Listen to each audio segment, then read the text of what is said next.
All right, it is 7:12. I would like to call to order the April 13th, 2021 Waukegan Public School Board of Education meeting. If I can have a roll call, please. Mr. Riddle, Yes. Mr. McBride, Yes. Ms. Hannah, Yes. Ms. Callahan Wozniak, Here. Ms. Leguizamo, Present. Mr. Castellanos, Mr. Ewing. Here, so I know Mr. Castellanos is in the building, so should be joining us any second. The board previously met in closed session under exception C1, personnel, C2, collective negotiating matters, C11, pending litigation, and C21, approval of previous closed session minutes. Like a motion to go into open session. Make a motion that we go into open session. Motion by Board Second Member that. Hannah, second by Mr. Riddle. Any comments, questions on the motion? Roll call vote, please. Mr. Riddle, Yes. Mr. McBride, Yes. Ms. Hannah, Yes. Ms. Callahan Wozniak, Yes. Ms. Leguizamo, Yes. Mr. Castellanos, Mr. Ewing. Yes, we are now in open session. With that, I'm going to ask, I guess, Ms. Wozniak, if you'd be so kind as to lead us in the Pledge of Allegiance. I pledge allegiance to the flag of the United States of America and to the republic for which it stands, one nation, under God, indivisible, with liberty and justice for all.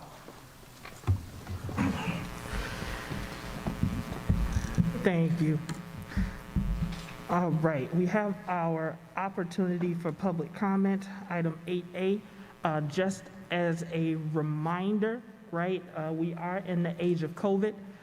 So what we will ask is that as your name is called, you will come to the microphone. You have 3 minutes. If you need translation services will be provided to you, and you will get 6 minutes total to allow for translation. We do ask that you do not use the names of staff members or students in your remarks. After your comments, before the next person comes up, we ask that you would wipe down the microphone or allow our staff to wipe down the microphone. Thank you for all of those who are here. We ask that you social distance in the auditorium and only be seated next to individuals that you share a household with. With that, first name on the list that I have is Patricia Rios.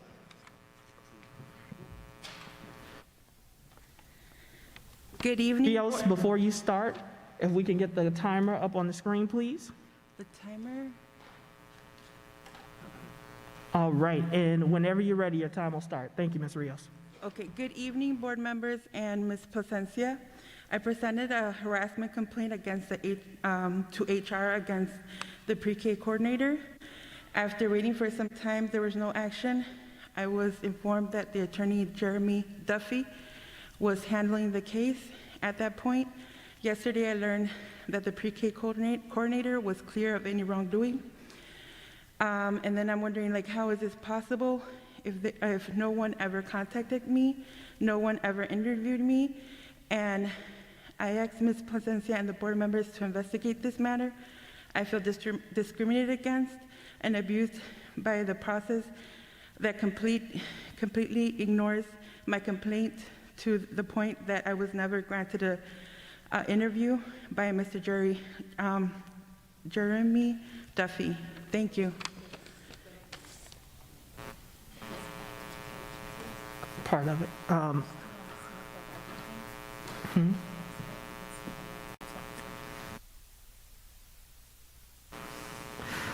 Wipe the screen off. Is there an employee that you would like her to? Would you like to submit your remarks in writing, either via email? The only reason we ask is that it's a little bit hard to hear you up here on the stage. Thank you. So Mr. Alajakis will be coming to get your statement. The microphone has been sanitized, so the next name on the list I have is Diana Cerna.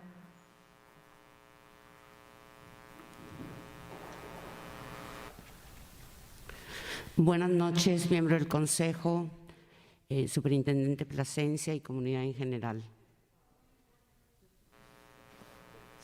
I apologize. Can we restart the time? I didn't know that it was already set for translation services. So, Ms. Cerner, you can start over. Good evening, board members, Superintendent Plasencia, and community members. Mi nombre es Diana Serna y tengo un programa en redes sociales que se llama Lake County Today News. My name is Diana Cerna, and I have a program on social media called Lake County News. Y a través de él he recibido numerosas quejas de padres de familia del programa preescolar. And through that method, I received several complaints from parents from the community in regards to the preschool program. Ellos se quejan de que en la registración hay mucha falta de comunicación. One of their complaints is that there's a lot of miscommunication in the registration process. Y aparte encuentran un ambiente muy hostil y discriminatorio. And another complaint is that the environment is very hostile and discriminatory.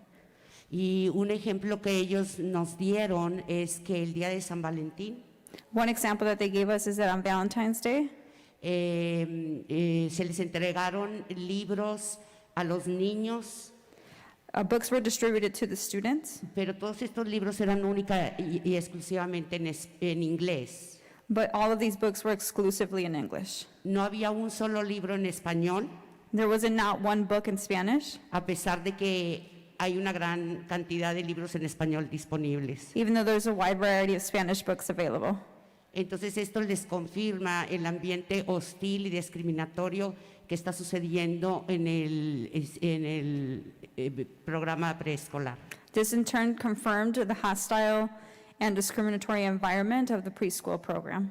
Traigo esto a la Junta Escolar en nombre de ellos para que ver si ustedes pueden hacer una averiguación previa I bring this forward to the board on behalf of the parents to see if the board can render an investigation of this matter.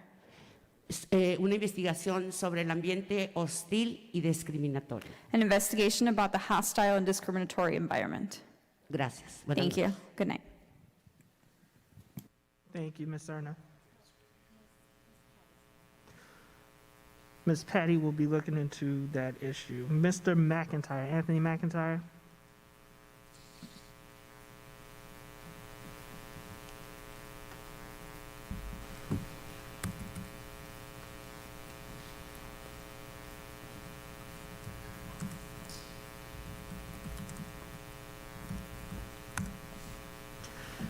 All right, Mr. McIntyre, whenever you're ready, your time will start.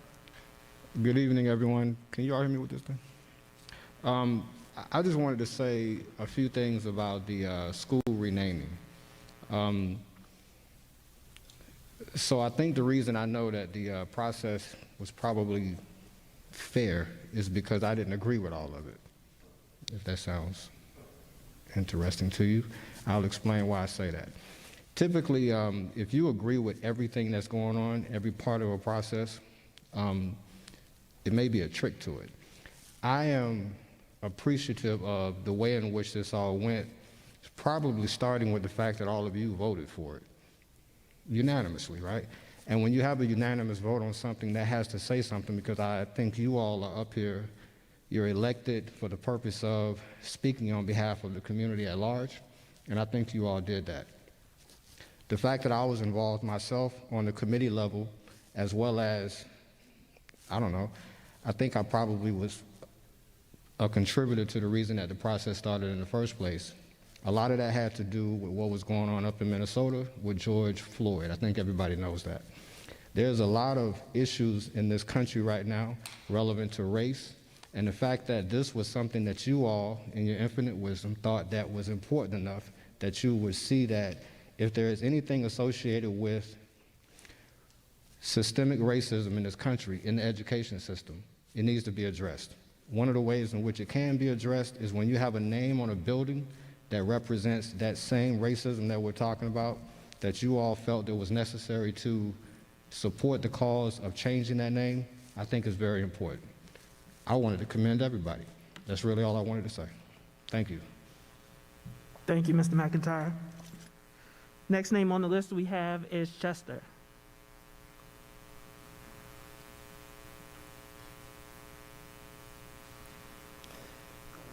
All right, Mr. Chester, when you're ready, your time will start, okay? Ready. What about renaming the school George Bridges? He's the first African-American fire chief in Lake County. So that would be nice. And also, how about, I did some research on African-American inventors like Madam Walker. She's a self-made millionaire. She improved the hairbrush. Well, and what about Sarah Goody? She was the first African woman to receive a United States patent. How about Percy Julian? He invented cortisone, steroids, birth control pills. How about Lonnie Johnson? He invented the super soaker water gun. That's it. Thank you, Chester. Here, this is for you, Brandon. I'm going to ask that someone down there, if you leave it right there, he'll get it to me. Thank you, Chester. All right, next name on the list, Could I have just 10 seconds? 10 seconds, boss, go ahead. Okay, Jeff, are you resigning for the school board? No, I'm not. And You're I'm not? sorry, and I know I love you, Chester, but we don't have a back and forth, so I Oh, okay. And Brad, no, you don't have to answer me, Brad. In 2 years, are you resigning to run for alderman? Once again, we do not engage, but I will Okay. respond later on. That's a rumor that was started by somebody, and I'll say it here, no. Next on the list, we have Harold Hall. Mr. Hall, if you will make your way down to the microphone, please.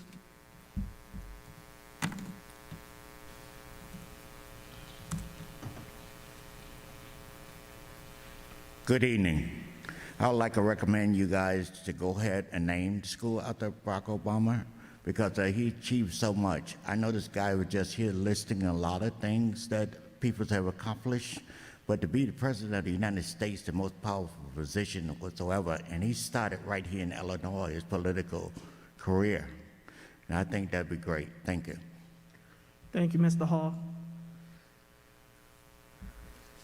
While the microphone is being sanitized, and I'm going to call you by your title, Dr. LeConte, but the current Lake County NAACP president, and if you're not here on behalf of the NAACP, you can definitely make that clear, but congratulations to you as the new president of the Lake County chapter of the NAACP. Thank you so much. Good evening, board members and members of the community. I am here to speak on behalf of the NAACP to ask you to name the schools after Barack Obama. I just walked in and heard names of African Americans that we should be proud of, but let me tell you a quick story. I am proud of Barack Obama because my grandparents were first-generation sharecroppers after slavery. There's no comparison of the name of Barack Obama, who did a lot of work in terms of field work in the south side of Chicago and all over the nation, compared to a gentleman who was very smart, Thomas Jefferson, an attorney like Barack Obama, but who inherited his father's slaves. So please do not tell us our history when we lived the history. I grew up in Mobile, Alabama, where I saw people who were sharecroppers, but were treated as slaves. Thomas Jefferson didn't pay his slaves. There's nothing you can tell us that's honorable about Thomas Jefferson. As African Americans, Thomas Jefferson forced some women into his bed when he was married, and they had to have many children by him, not just the one that we know best. Barack Obama has a pretty decent slate. He also helped a lot of the students where I taught in Chicago to stay in the United States of America on the DACA agreement. So please do not teach us about black history by reading 5 or 6 names. Madam C.J. Walker did a nice thing doing hair, but Barack Obama did a lot of good things to save people's lives in their living, in their heart. I thank you very much. Please name the schools after Barack Obama. My name is Dr. Sandra W. LeConte. I am an educator, I am a teacher, and I am African American. It's disrespectful to the African American community to tell us to choose a man who had slaves that tripled, never accomplished the abolishment of slavery.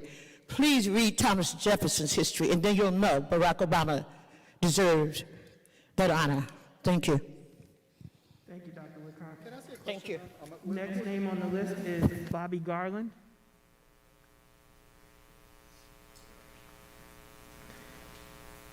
All right, Mr. Garland, as soon as you start speaking, your time will start, okay? How much time do I have? 3 minutes, sir. Okay, all right, we like at the Apollo, huh? Well, good evening, and God bless you. I'm a citizen of this city of Waukegan for 64 years and went through the schools, and many of the comments were made concerning Thomas Jefferson, and I'm not going to go into that history, but it kind of disturbed me about some of the comments were made against Barack Obama about, people being, extradited from the country, but the whole truth was not told concerning that. It was just not Hispanic people who were, put out of the country, but many other ethnic groups were. And a lot of people forget about the DACA program, where so many people are still here because of Barack Obama and our current president, Joe Biden. And they continue to try to push that order. And they were trying to make changes in that administration, and even now, up until now, but if you can remember the caucus of 10 or 12 who fought the change, part of the Republican Party, and they made a pact that he wasn't going to get anything through, but they continued to fight for that DACA program. And that DACA program has so many different ethnic groups, so many Spanish people here today are benefiting from that, not only from that legislation, but benefiting from health insurance and everything else. And this man started grassroots, working in Chicago and throughout the state of Illinois, and God graced him to be a president of the United States, and he had done so many great things. To condemn his name, as I seen in the news, and the comments were made and how it was made against certain ethnic groups, I couldn't agree with that because that was a lie. The whole story was not told. So I myself believe, as a man who's been here and went through the 60s, went through the civil rights era, seen how we as a black and African American people were treated, and to see a man raise up to that stature from our ethnic group and do the great things that he had done, I believe that he deserves to have a school named after him, or Thomas Jefferson or Webster or whatever school is going to be named. I think he should have the name put on the school. Thank you. Thank you, Mr. Garland. And this concludes our public comment. Appreciate all those who commented. Okay, so we have our consent agenda. There's only one item on there, but I'll still give my spiel. The consent agenda was designed in order to speed up the work of the school board. It is not done in order to hide anything, but what typically happens is there are multiple items and they are all taken at one time in order to expedite our work. Those who attend our meetings regularly know that they can be quite lengthy. Any board member can ask for any item to be held over for any reason. As I mentioned, there's only one item on there. It's been previously discussed, and that is item 9A, the Carmen Buckner Teacher's Desk. I make a motion that we accept the item as presented. Motion by Ms. Hannah to accept the consent agenda. Second. Second by Ms. Wozniak. Any comments or questions on the consent agenda? Ms. Leguizamo? Thank you, Board President. I just wanted to say thank you to Mr. Silva, which is the president at Carmen Buckner, for taking the time to express why these desks will suit the educational environment that he has planned for his building. I appreciate and respect your expertise on this matter, and I will support your recommendation. So thank you for all that you have done in that building, and thank you in advance for everything you will do in that building. Thank you, Ms. Leguizamo. All right, roll call vote, please. Yes. Mr. McBride? Yes. Ms. Hannah? Yes. Ms. Callahan Wozniak? Yes. Ms. Leguizamo? Yes. Mr. Castellanos? Yes. Mr. Ewing? Yes, item approved, motion carries. We are now at item 10A, approval of iPads purchased to supplement Crisis Go Safety iPads. It is the recommendation that the Board of Education will authorize the superintendent to approve the purchase of 70 iPad and cases to be used in conjunction with the Crisis Go Safety iPass software for scanning WPS 60 staff, students, and visitors upon entry to all buildings. The estimated cost is $25,000. The funds will come from the COVID-19 grant relief funds. I make a motion that we accept the recommendation as presented. Motion by Ms. Hannah, Second. second by Ms. Wozniak. Any comments or questions on the motion? Go ahead, Ms. Hannah. This is, And if you want to speak into your microphone, we got that. okay, this is the previous COVID-19 grant relief funds. Am I correct? I don't have my glasses on, so I don't. I'm sorry, Ms. Hannah, can you Mr. ask? Yeah, I had asked if this was, the funds were from the previous grant relief COVID money. Deputy Moulton is prepared to respond.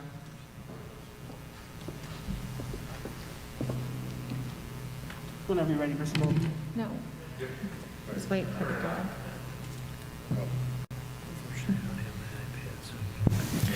All right, good evening, members of the board, community, superintendent. So as the superintendent was reading the recommendation statement, I did want to point out something. In the funding source that is in the agenda item, we did make an amendment to that, and it is notated on the agenda as of yesterday, April 12th, that this is going to be the crisis and safety budget as opposed to the COVID relief fund. So I did want to make that notation to everybody. Say it again? If you see the budget source on the agenda item, we did amend that for the crisis and safety budget, Ms. Hannah. So it's not grant funds? No, it is not. It'll be crisis and safety local.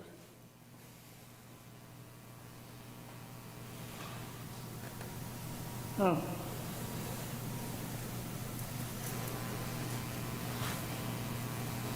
Well, we need to revise that recommendation so that it doesn't, I understand that it says it there, the budget source, but we need to delete that.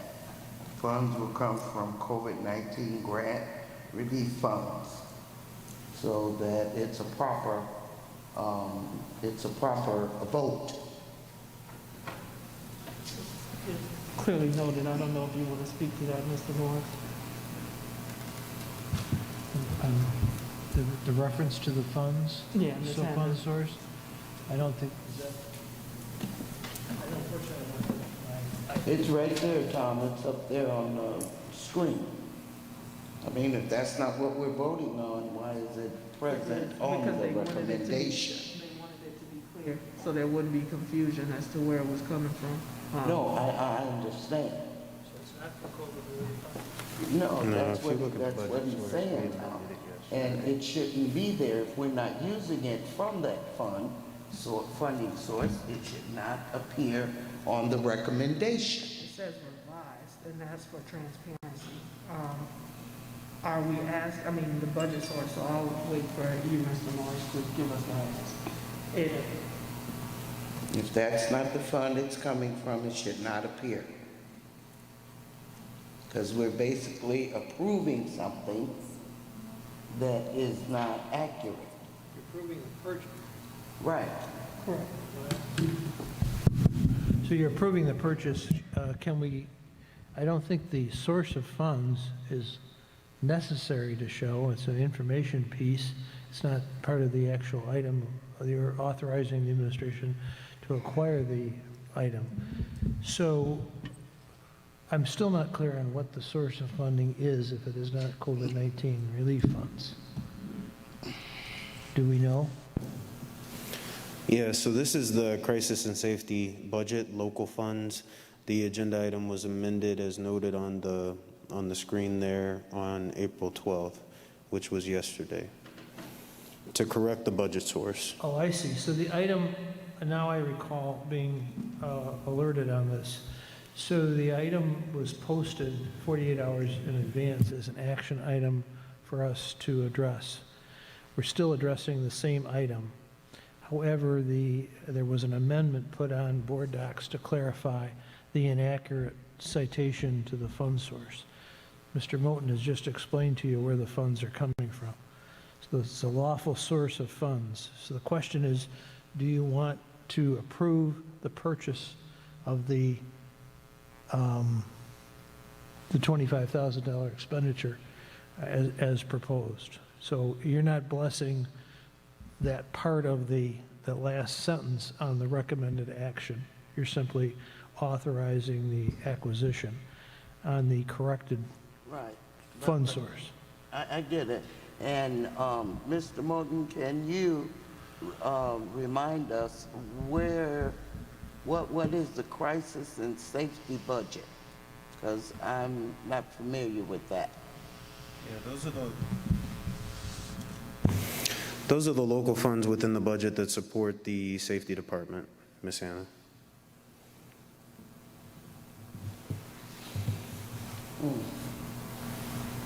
That's new. Crisis and safety budget? Yeah.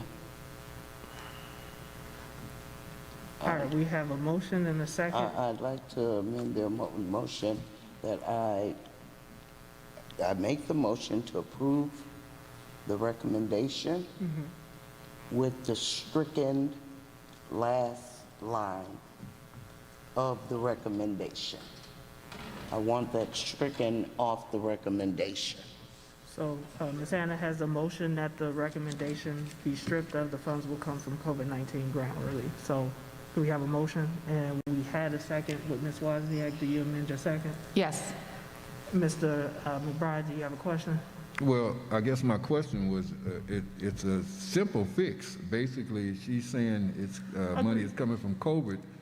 Basically, just change it to crisis intervention program. Do we ever have a budget for that? And I do understand what she's saying. It was COVID money. It's COVID money, which has nothing to do with what's being asked, what's being spent for. So I can see why Ms. Hannah would question that. So basically, it's a simple fix.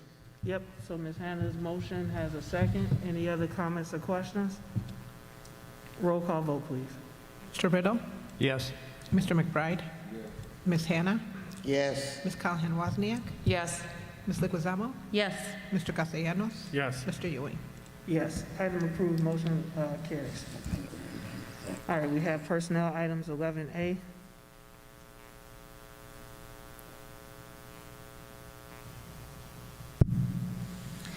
It is the recommendation that the board accept the administration's recommendation to approve the appointments, accept the retirements and resignations as found on schedules F955, L902, and G813.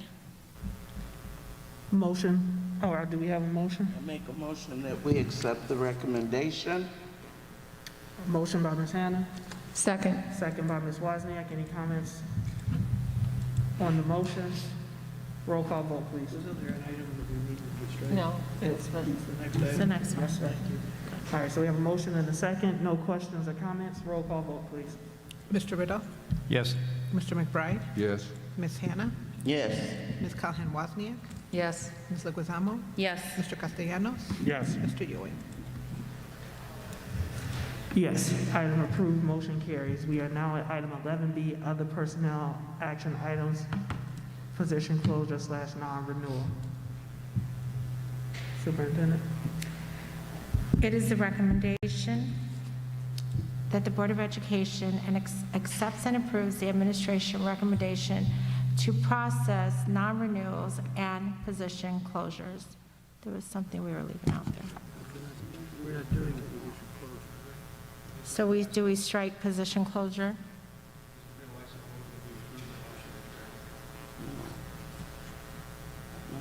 Don't we, 11B.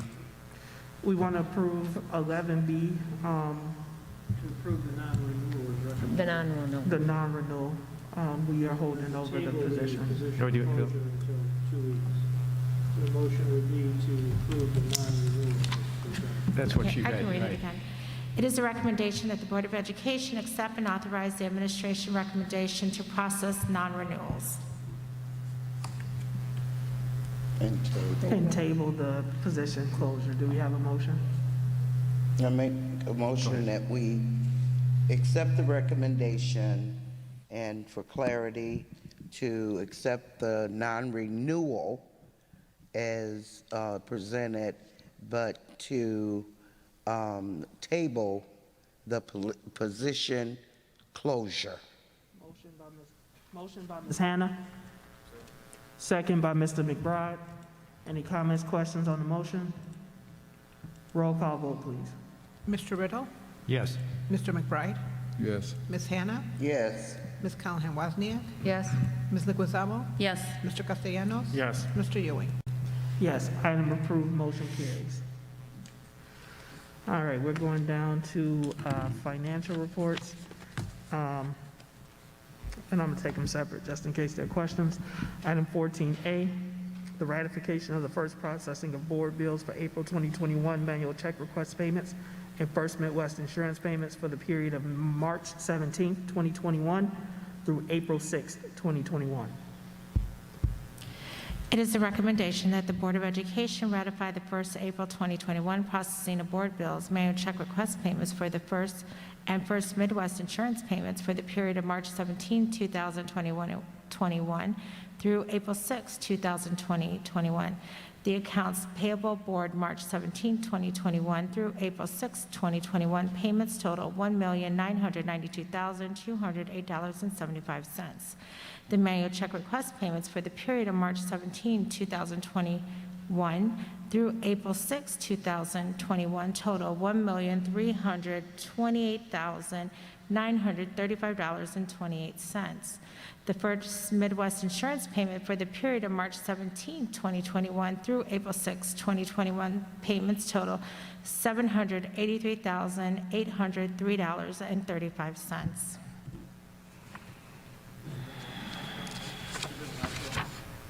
Mr. Riddle, I so move that we accept the motion as read. Motion by Mr. Riddle. Second by Ms. Wozniak. Any comments or questions on the motion? Roll call vote, please. Mr. Riddle, Yes. Mr. McBride, Yes. Ms. Hannah, Yes. Ms. Callahan Wozniak, Yes. Ms. Leguizamo, Yes. Mr. Castellanos, Yes. Mr. Ewing. Yes. Now we have 14B, retroactive approval. It is the recommendation that the Board of Education ratify the First Midwest card for the period of March 3rd, 2021 through March 16, 2021 in the amount of $14,729.50. So move, Leguizamo. Second, Mr. Riddle. We got a motion by Ms. Leguizamo, second by Mr. Riddle. Any comments or questions to the motion? Roll call vote, please. Mr. Riddle, Yes. Mr. McBride, Yes.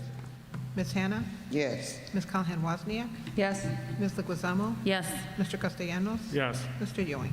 Yes, item approved, motion carries. We are now at reports and presentations. Committee reports, do we have any? No committee reports at this time. Our student board member, as I mentioned in our last meeting, will not be joining us back in person. He will be participating by phone, but he is not available until after 8 p.m. So if he's able to join us tonight, we'll go back to student board member report to give Mr. Assam the opportunity. And then we have our delegates report. Ms. Hannah, do we have a delegates report this evening? Just a little brief one. I am we are, as I have to keep saying this, okay, that we will be in person for Triple I, and I don't know if we have received anything at the superintendent's office regarding Triple I. Anyway, it should be coming out soon. But also, I will be asking the board president and the superintendent, as advised by ISB, to meet and talk about the proposed resolution that I would like our Waukegan Board of Education to present, but I don't want to go any further until I speak with the superintendent and the board president. But we do have to get everything in order, and those that are interested, I hope at some point after we meet after I meet with the board president and the superintendent, that we can have a brief meeting about it, and then we could talk further details. Thank you, Ms. Hannah. Superintendent's report. Yes. I am very excited to announce that District 60 is collaborating with Passport Health as a partner. We will combine efforts with North Chicago, Zion Benton Township High School, and Township High School District 113 in Deerfield Highland Park to offer vaccinations to our students 16 and above. The dates, the targeted dates for this will be May 6th, 7th, and possibly May 10th. We are looking to vaccinate up to 800 students a day here in this facility, the Brookside facility. I do want to state that Lake County Health Department does require our students under the age of 18 to have a parent present.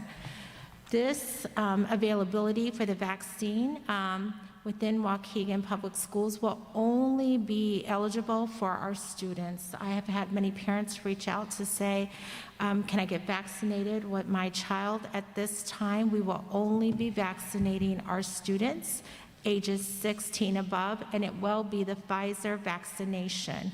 Once the dates have been solidified, the second dosage will follow the timeline of, what is the date? Was it 3 weeks? Yeah, 3 weeks after the first dosage, and that date will be set up. I think this is a great victory for Waukegan Public Schools. It will allow our students to be vaccinated. We have now given the opportunity for our staff to be vaccinated. Now we are working on getting our students vaccinated. So we're hoping that we can get up and running to the new normal as soon as possible. So I do want to thank our partners who have collaborated with us on this, especially Deerfield and Highland Park and the Passport Health Company. At this time, I'd like to turn it over to Deputy Cesario, who will give us an update of our hybrid learning plan. Good evening, Board President, Superintendent, members of the board, members of the community, colleagues. Just really briefly, I'd like to go over our in-person attendance for the week of April 5th. That was the week that we had our pre-K through second graders come in. And I will say that we had almost 92% of the students who and parents that opted to come into in-person instruction attend. And during that time, our team members, the ASAP operations, the folks at Lincoln Center were out in the buildings making sure that we were supporting our principals, our teachers. And just a couple of things to note here, that it was really wonderful to see students and parents, smiling faces, eager to get back into the buildings. It was really wonderful to see our food service really doing a wonderful job of assisting and passing out breakfast in the morning. Our teachers, again, were very patient and excited and eager to help. We had our principals that were there problem solving every step of the way. And we were working with our principals and talking to them about how we could improve what we were doing in terms of screenings. And it was very collaborative and positive.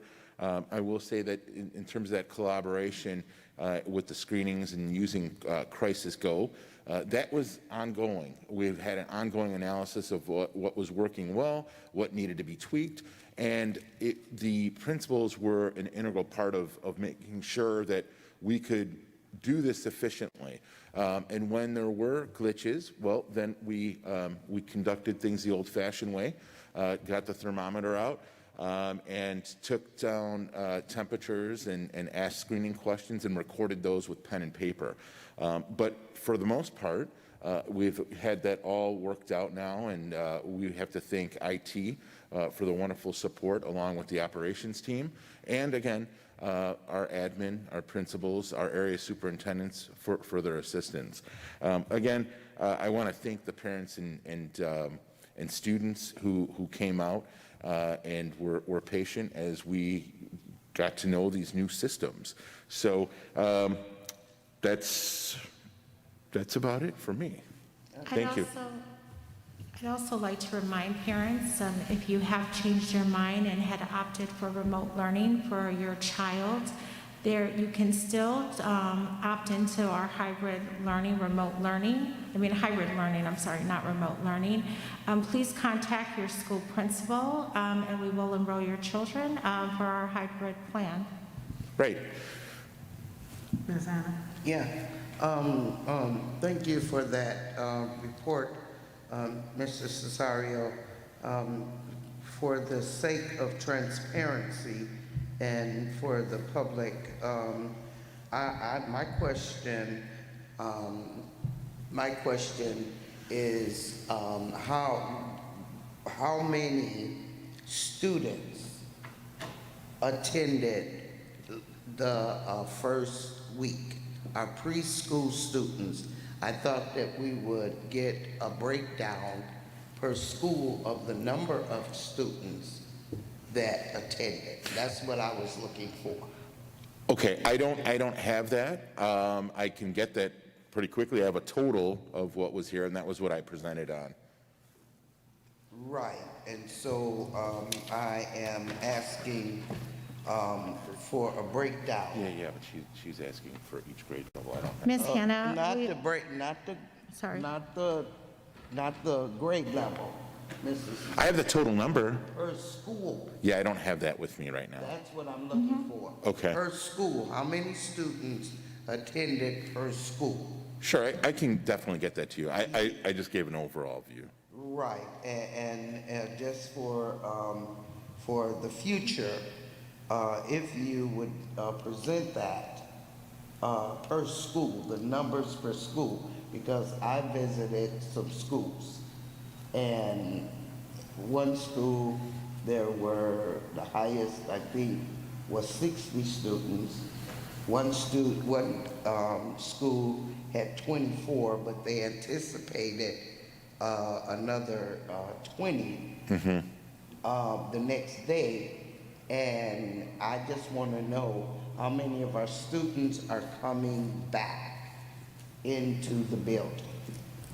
we can get you that information, Ms. Hannah.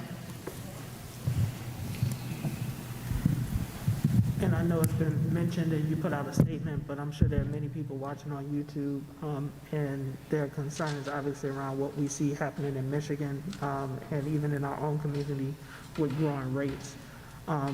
Superintendent, if you just want to address how you're looking, and maybe not in great detail, but what you're doing to look at the metrics and monitor what's happening in the community as we continue with our reopening. Yep. Right. Mr. Alagakis, I'm going to ask that you come up to the podium. Where did he go?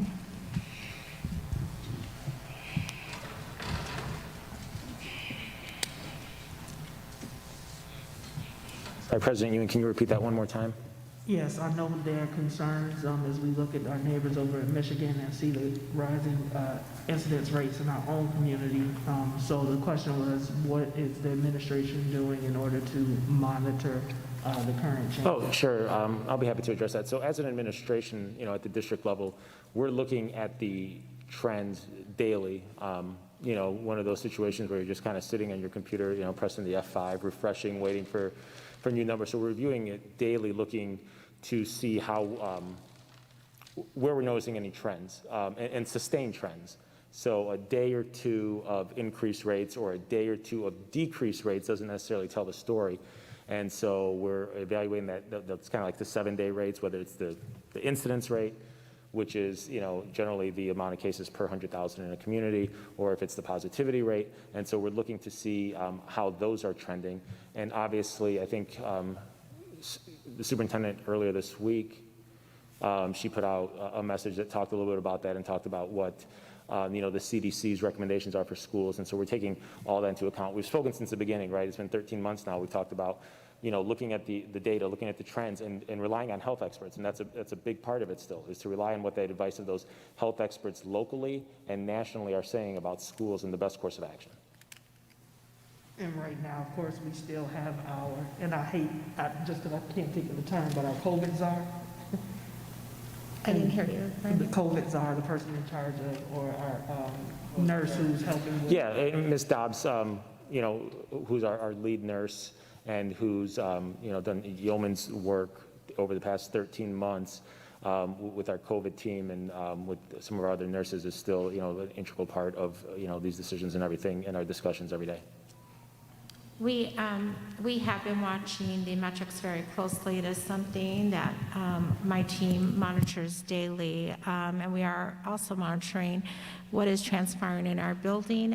At this time, with the amount of students we have coming back, with the safety measures that we have in place, separating 6 feet apart, wearing our face masks, we're still on continue our hybrid plan as planned, but that is being monitored daily. That does not mean that there may not be a change if we see the spike that we see in Michigan, right? I'm going to pray that that does not happen in Illinois, but we are monitoring the situation very closely. Safety is our priority for all our stakeholders in our community, but at this time we feel that we can support our hybrid plan in its current fashion. And do we have a plan just in case our metrics go up and we end up having to go back remote? Do we have a plan already waiting? Yes, ma'am. We do have a plan, but there's a number of scenarios, right? It could be dependent upon building, it could be dependent upon district, but there are plans out there if we were to go back to remote. It would look very similar to what we just came off of remote learning. We would just transition back. However, that is not the decision now. It is our goal to complete this year and ensure that the students who have opted in the hybrid learning model are able to access their educational pathway through such model. However, as I state, we are looking at the numbers closely. Nothing is set in stone. We all know that we're in a pandemic, and right now, as the board president has stated many times, and I have seen in many places, we have to exert some grace, and we have to ensure that we're flexible and able to transition if that is the decision and what we're up against. Thank you. And my last question about this is, I know many parents obviously got the email from Dr. Brown in regards to testing. Is the district actively kind of also letting parents know that they can opt out of testing if they are uncomfortable? Yes, so I was interesting. I was just, Deputy Cesario. That is definitely something that was on the table. Deputy Cesario is going to come and speak to that. If parents do want to opt up and not send their children to school for to take the test, that is definitely their right. However, we do believe, I'll turn it over to you. Yeah, so was there, I just want to make sure I have the question correct. Was it about students attending for the IAR and other tests? Yeah, so the question specifically was, is the district plan to alert parents of their right to opt out? So we're going to reiterate it. We used the language that was given from the state about the need to have in-person testing. I think that there was, the messaging may have been misconstrued, or maybe we need some more clarity with it. So we're going to issue something tomorrow morning before the afternoon that if parents don't feel comfortable sending their kids to take the test, that they don't have to do so. The test is, just to remind everyone that the test is required by the state. We need to try to get as much participation. We have to make every effort to have as many students participate as possible. However, what we have stated before stands, and that if parents and families do not feel comfortable sending their children to take the tests, then they do not have to do so. So we'll try to underscore that and emphasize the fact that they do not have to, but if they do want them to take the test, that the only way to take this test is in person. Yes. I also want to state that as a result of the pandemic, we do know that last year state assessments were canceled. And I want to state that Waukegan Public Schools took a very active role in advocating to the state that this should be a held harmless year around state assessment. And not only Waukegan Public Schools, there's many districts across the state who have advocated this same mantra. As a result of students being out for a year and learning through technology, and it just changes the dynamics of learning, not only for teaching, but also for learning. So we did advocate that state assessment should be canceled this year, and that was our position, and it is my position. However, the state has made a decision that state assessments will be required this year for the state of Illinois, and as a result, Waukegan Public Schools will have to give our state assessments. And in doing so, some state assessments will happen this year, and other state assessments will happen at the beginning of next year. And we looked very closely to see which ones that we could transfer to the beginning of next year versus giving this year. So I do want everyone to know that this year, state assessments will not be held for accountability, meaning that districts will remain their same designations as they did in the previous year. However, state assessments must be given through the state of Illinois. So are we within the guidelines of the state? Yes, ma'am. By being in the guidelines, can you expound on your question, please? Yes, what I mean is, you say that we're going to test, right? But we're going to test for this year, and then we're going to do more the following year? Yes, the state allowed districts to choose if they would like to give their assessments at the end of this year or at the beginning of next year. And in looking at some of these assessments, and the assessment team under Dr. Brown and Dr. Null felt that transferring all assessments to the beginning of next year along with the assessments for the upcoming year, because you can't bypass the assessments this year and not give the ones next year. So kids would be double testing. It would be a lot of testing for the students. So we've broken that up to give some at the end of this year and some at the beginning of next year. And if you want to expound more on that, Deputy Cesario, you may do so. But yes, we are in the state guidelines of required testing. Yeah, I was just going to add that we also requested input from our administrators regarding that as well, so that we were still using the assessments to assist with making adjustments to instruction, ensuring that we knew where our students were at so that we could assist moving forward.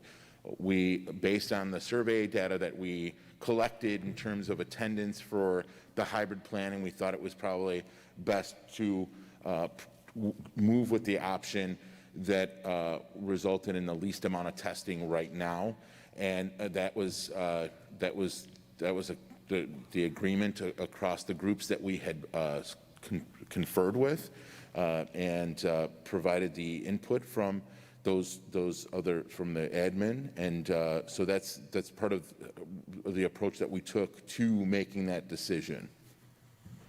Thank you. Next up, Assam, are you on the line? Hello? We can hear you. You're loud and clear from the Trapp Auditorium. All right. Okay. So good evening, everyone. Mr. Yui, Ms. Placencia, board members, community, staff, everyone.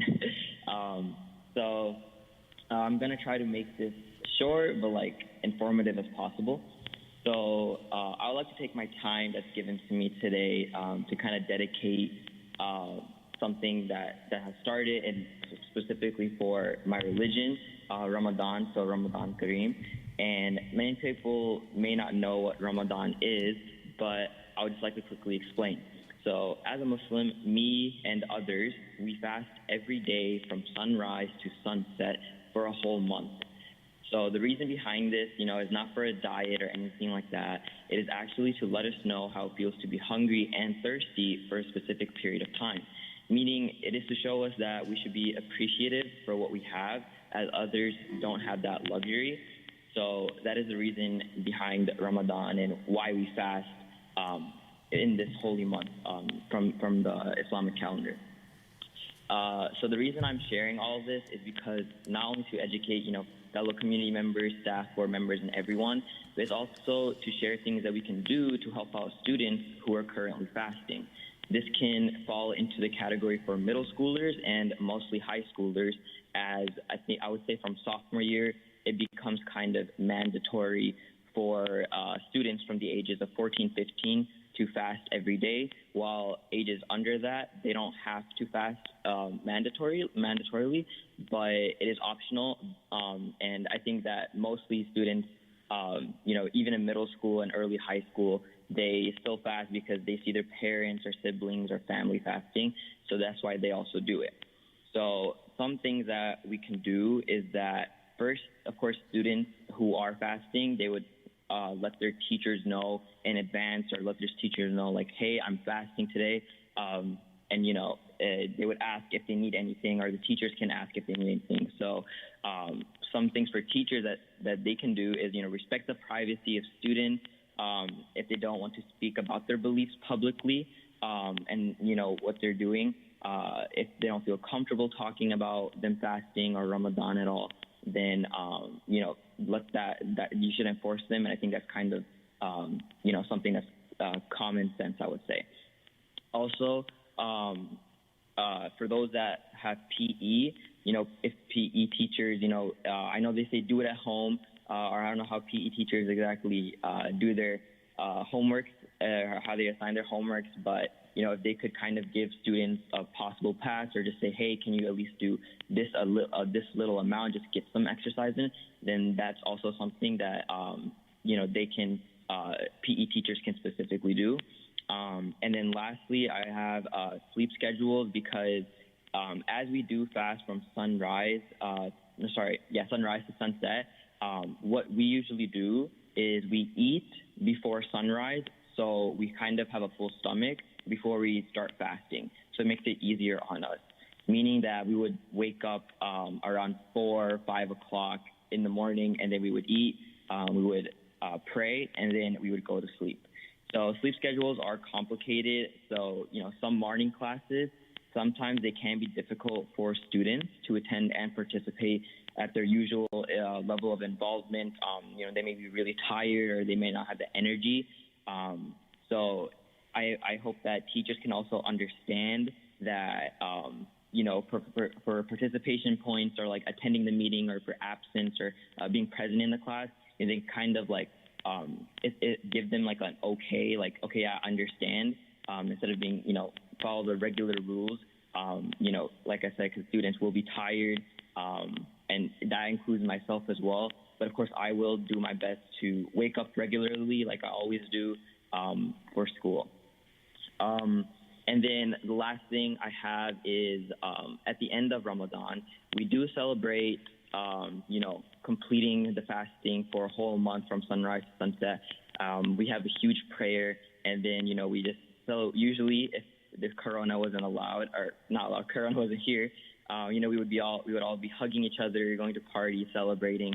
But of course, like last year, we didn't really get to do that, and this year as well, it doesn't seem like we will be doing that. Maybe a little bit, maybe seeing more people, but not as much. And that celebration is called Eid.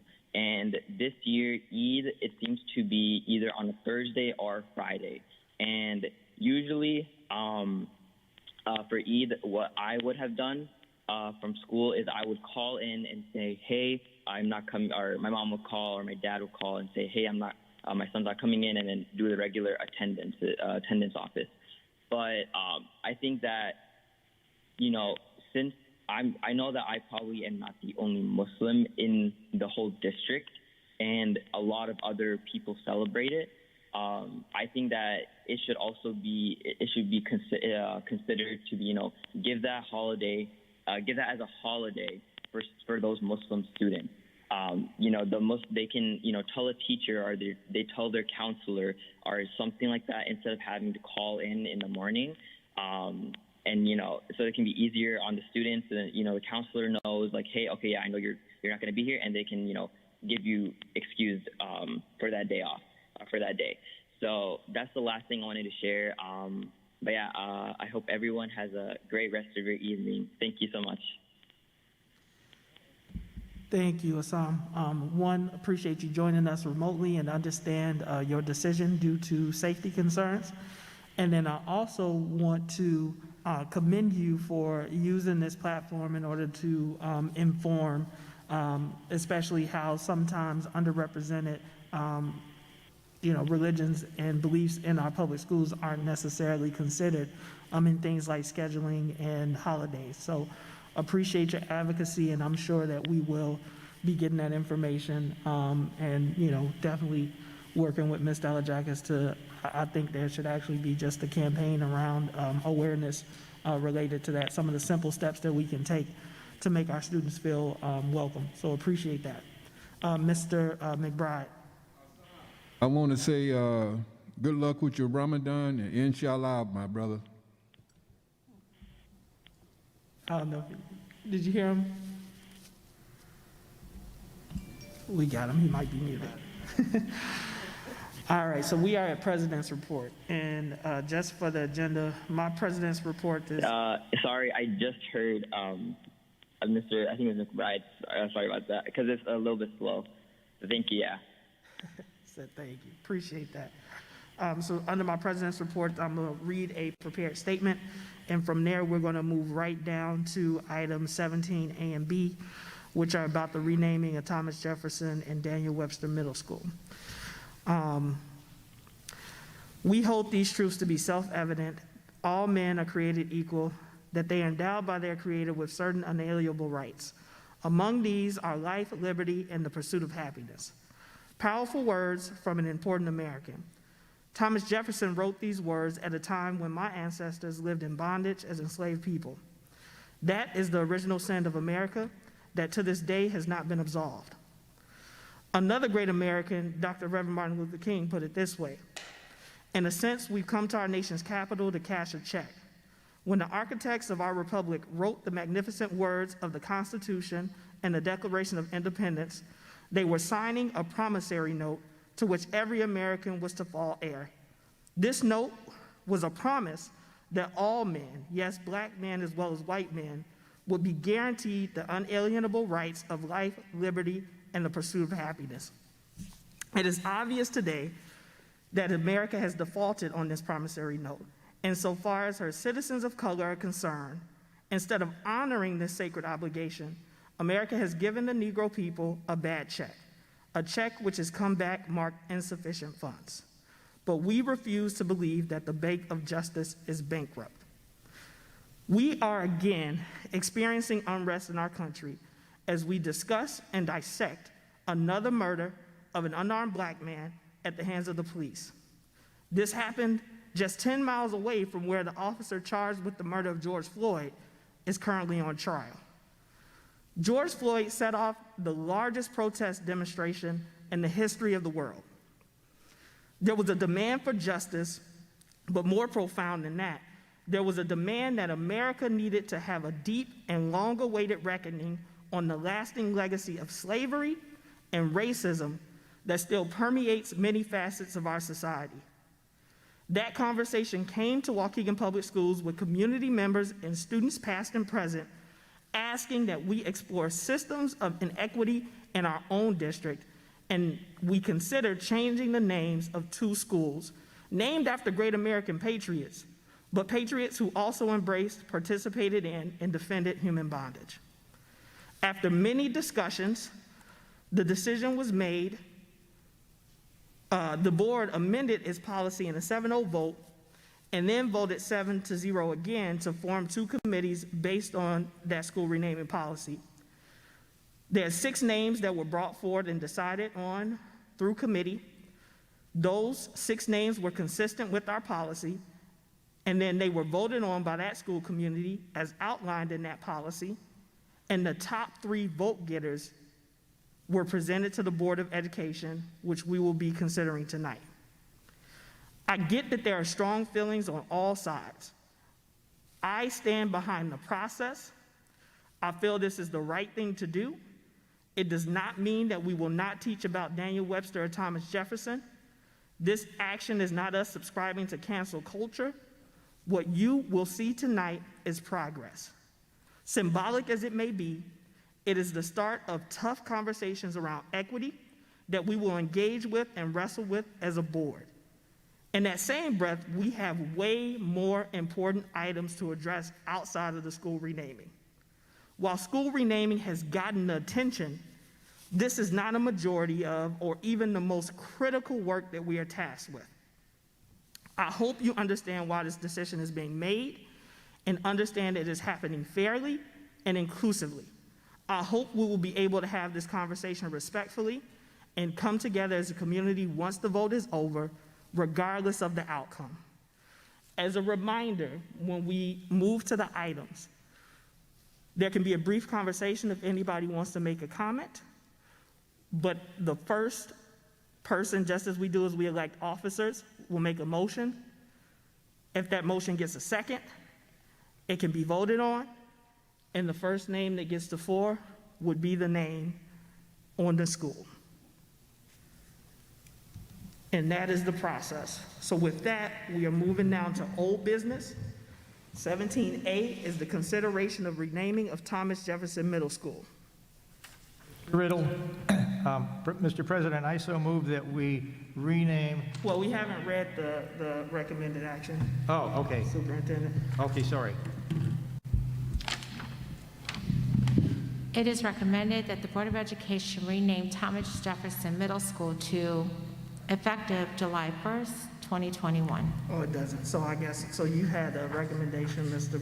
Riddle, if you want to start the conversation. Yes, I'd recommend that we rename Thomas Jefferson Middle School to former U.S. Representative John Lewis. I second. So we have a first and a second. So are there any other recommendations? Mr. McBride. I'd like to name the school Barack Obama or Michelle Obama, either. And we say, and either or. Do we get a chance to make comments as the reason why? Sure, go for it. I'm saying, I'm going back, this is not my first rodeo with naming the schools. As he was saying, speaking about equity. Years ago, I was born and raised here. I never seen a school named behind not one black person. And I went through middle school, grade school, and high school. Finally, I got on the board years ago, and it was 5 black board members. And we decided we got an opportunity now to name the school to represent us as a race. We named it Carmen Buckner. After that, we didn't have a school named after a Latino in this community. And we named Miguel Juarez, reason B, because we had 5 black board members. Other than that, I'm going to say you never would have seen that in my lifetime. but we were able to do it because we had representation there to do it.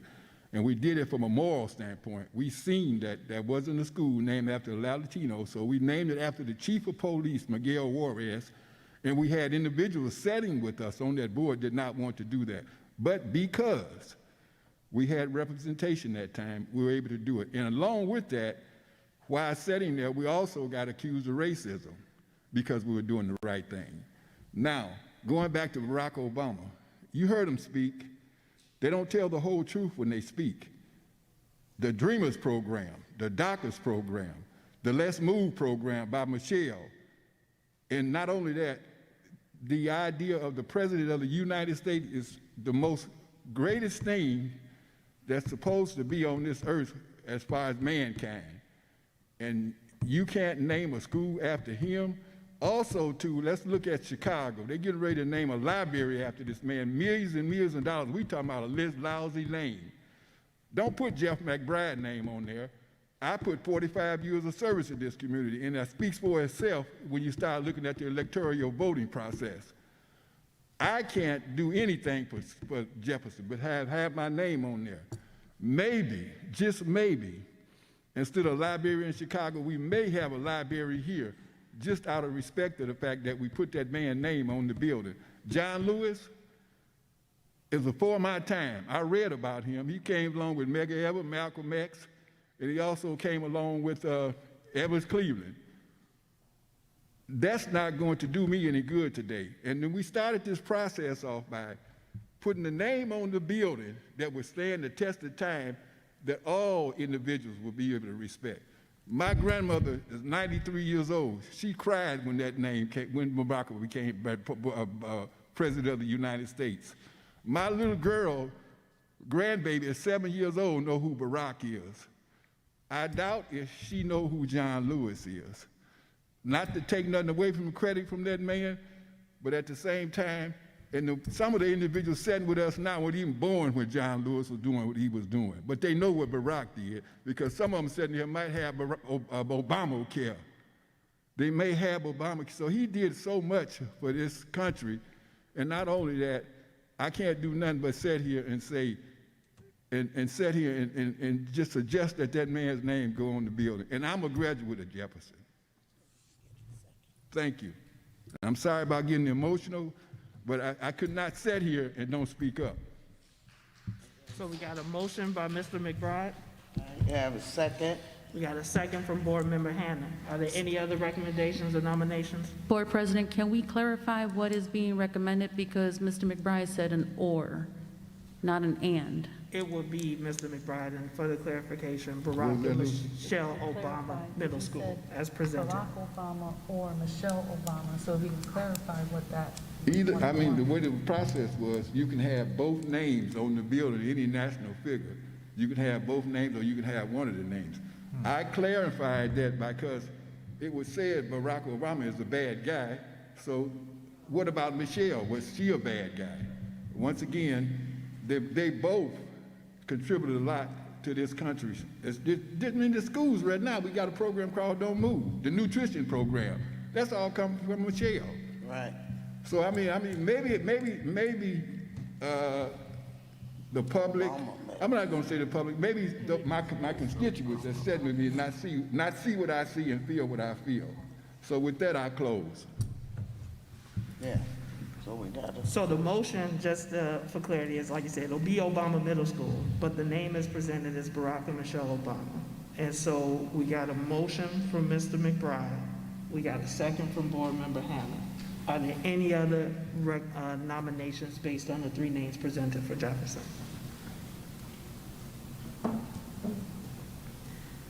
Does any other board member want to make any comment for the record? Yeah, I'd like to make a comment. When I've been thinking about this and thinking about this, have had conversations regarding the renaming, hearing all the controversy, unfortunately, and hearing what happened, what didn't happen, names that could have been, that didn't get on the list.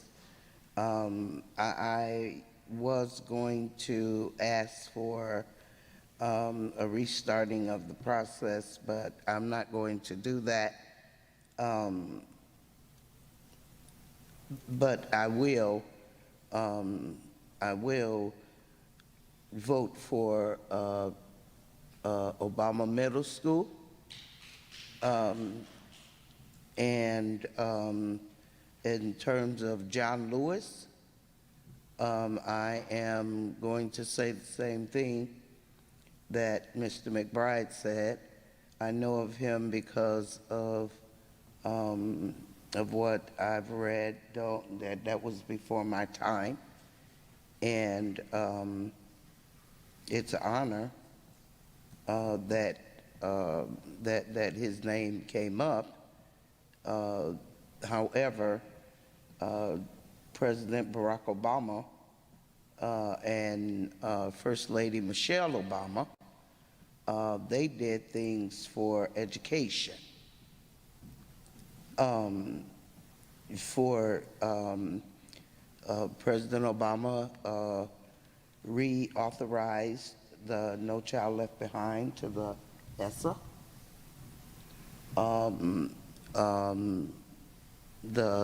What we are dealing with right now in our school districts across the country, and Michelle Obama, to reiterate what Mr. McBride said, that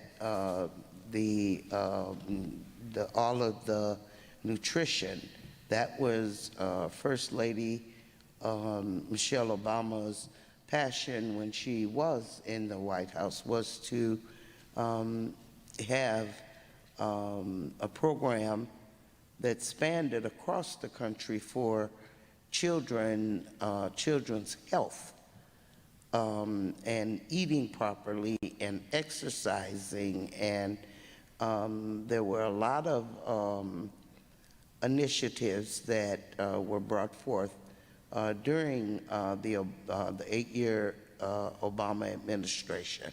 And so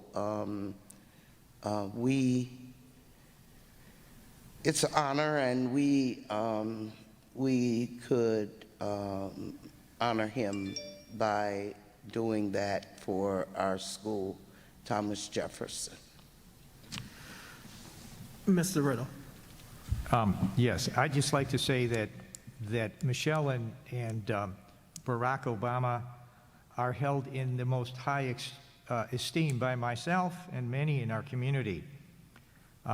John Lewis, in my opinion, and in the opinion of some of those that I've talked to, is a statesman par excellence who epitomizes the struggle of our African Americans to gain their freedom and their recognition.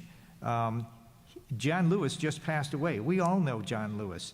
John Lewis, suffered under injustice in our society much greater than the Obamas did. He continued to fight his entire life. One of his comments was, when you see something that is not right, is not fair, not just, you have an obligation to do something about it. And that's just what John Lewis did with his whole life.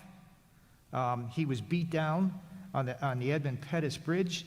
He led the civil rights movement. He continued to do great things and became a U.S. representative. He was the moral compass, as we've heard from many in our present Congress today. His legacy is one that our children would learn about for many generations, and it seems to me he could be a shining example of them never to give up the fight for justice, for doing what is right, for when you see something that's not right, take action. To me, this man inspires us in a way that is not as controversial. We heard from many in our community about the Obamas. Why choose someone? Like I said, I have nothing against the Obamas. I think that they are fabulous people. They have many things yet to do with their lives. John Lewis, we know his legacy, and there isn't anything in his legacy that anyone can take cause with and disagree with. I think he's a less controversial figure and is a more inspiring figure. And if you Google some of his great quotes, our children will learn about a man who gave his life, worked hard for others, and the justice. I mean, he fought for not only African Americans, but for gay and lesbians, for everyone, anyone where he saw an injustice. So I think not to discredit the Obamas at all, but to choose a man who we know his legacy. The Obamas' legacy is not finished yet. Let's wait until their legacy is finished, possibly, before naming a school after them. So I would prefer to go with John Lewis. That was my motion, and I believe I heard a second on that. So Yep, I we don't know if we're going to vote first on my motion or the other motion. We will vote in the order that they were called, but I do want to give board members the opportunity to comment. Ms. Leguizamo, and go ahead. Thank you, Board President. I was just kind of typing out my thoughts here, so I just like to say that through this process, I listened to many sides of the stories, especially for Mr. Obama and Mrs. First Lady Michelle Obama. And it is my job to listen to all aspects and to formulate the best response for all parties or the majority. I didn't see a separation in our community, but a united front to learn from our past educational mistakes in our public school system. We have a long way to go to educate our community and our students. If people don't know about John Lewis, we have failed. If people don't know about Thomas Jefferson, we have failed. If people don't know about Barack Obama or Michelle Obama, we have failed. We need to continue to educate about the many people that inspire and oppress, depending on the community's perspective. I also support Mr. John Lewis, that gave his blood, sweat, tears, and almost his life to the many liberties that we have today. Thank you. And if there are, no, I have just a brief comment, as I spoke previously. When I look at the life of John Lewis, as someone who my first campaign was for a young, funny named senator from the state of Illinois who had the audacity to run for president. I supported both his re-elections. If you come in my house and you look on my coffee table, you're gonna see 6 Obama books. I believe that he was a consequential president. When we set off with this process, my standard, I wanted someone local. But following our process, the local candidates did not rise or get the 3 votes, right? And so based on the choices that I have left, and I look at John Lewis, who is one of our icons that we actually got to see grow old, which, as Mr. McBride said, a lot of the gentlemen that he was in company with did not have that luxury. And so he, to me, embodies what we want to teach our students, and that is how to get into good trouble, right? This is our students and community members used the process, used our process. They didn't have to tear it down. They didn't have to push over statues. They didn't have to spray paint names. They chose advocacy. And that advocacy got the board to step up and consider renaming the school. So I too support renaming the school in honor of Congressman John Lewis. And I hope that, I think it'll be a good thing. I think all three sets of names that were submitted would be good names, but out of the 3 that we got as the finalists, I will be supporting Congressman John Lewis. Mr. Castellanos. Thank you. Hello? Thank you. I want to echo a lot of what Mr. Riddle said. I think President Barack Obama, when he ran and won, inspired a lot of first-time voters. I am all for voter advocacy.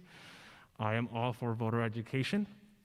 And I do not want to take away from what President Obama did and the history, the monumental mark that he left in the history books. But Barack Obama would not exist had there been no John Lewis. He would have not won had there been no John Lewis. He was a very monumental figure in the civil rights movement and in voter education. And that's why I'm for voting on naming the school after John Lewis. Thank you. If there are no other comments, I will call the names in the order that they were nominated.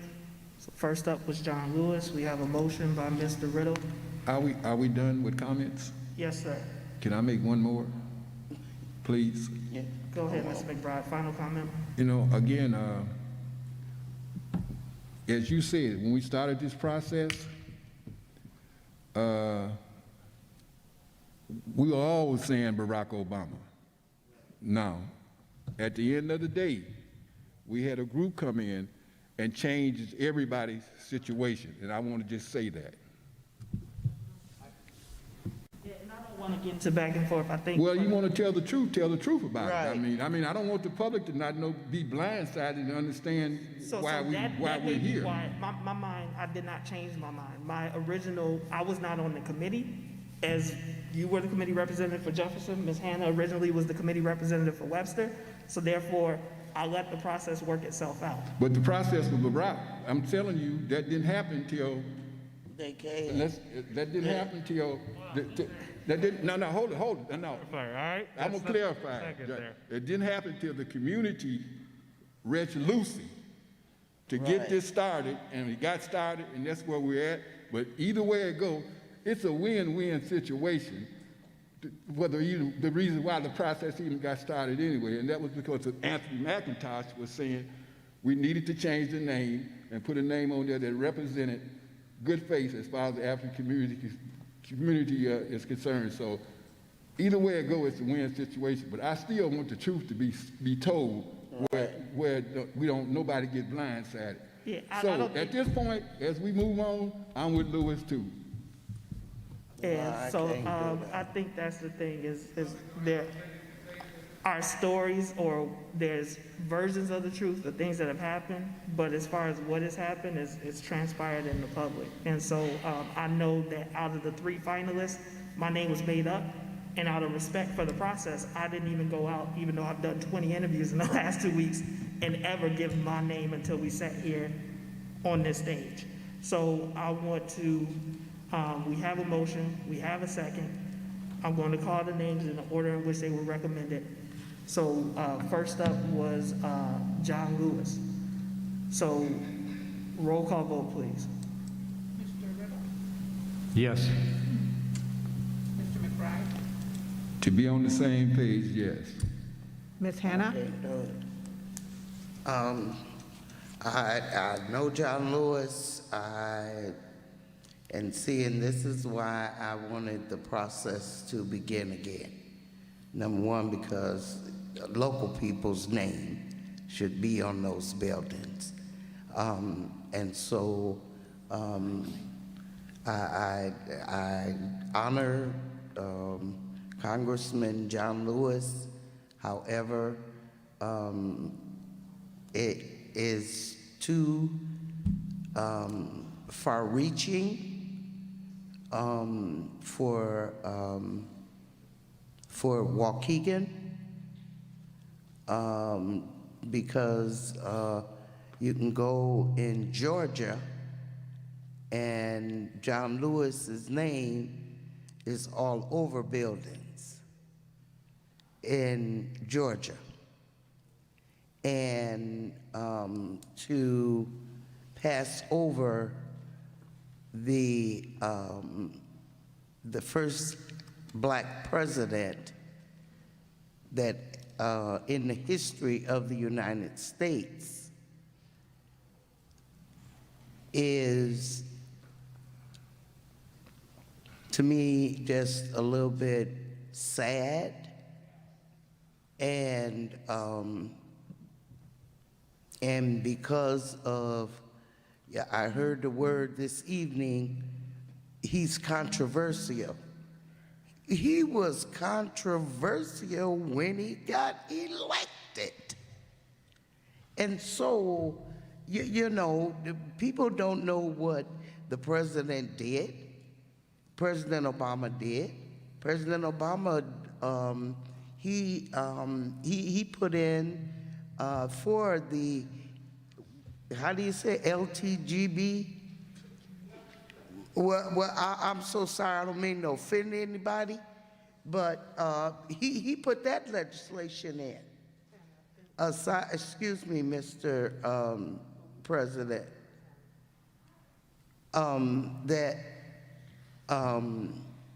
he put those in. He put things in for every ethnic group in America.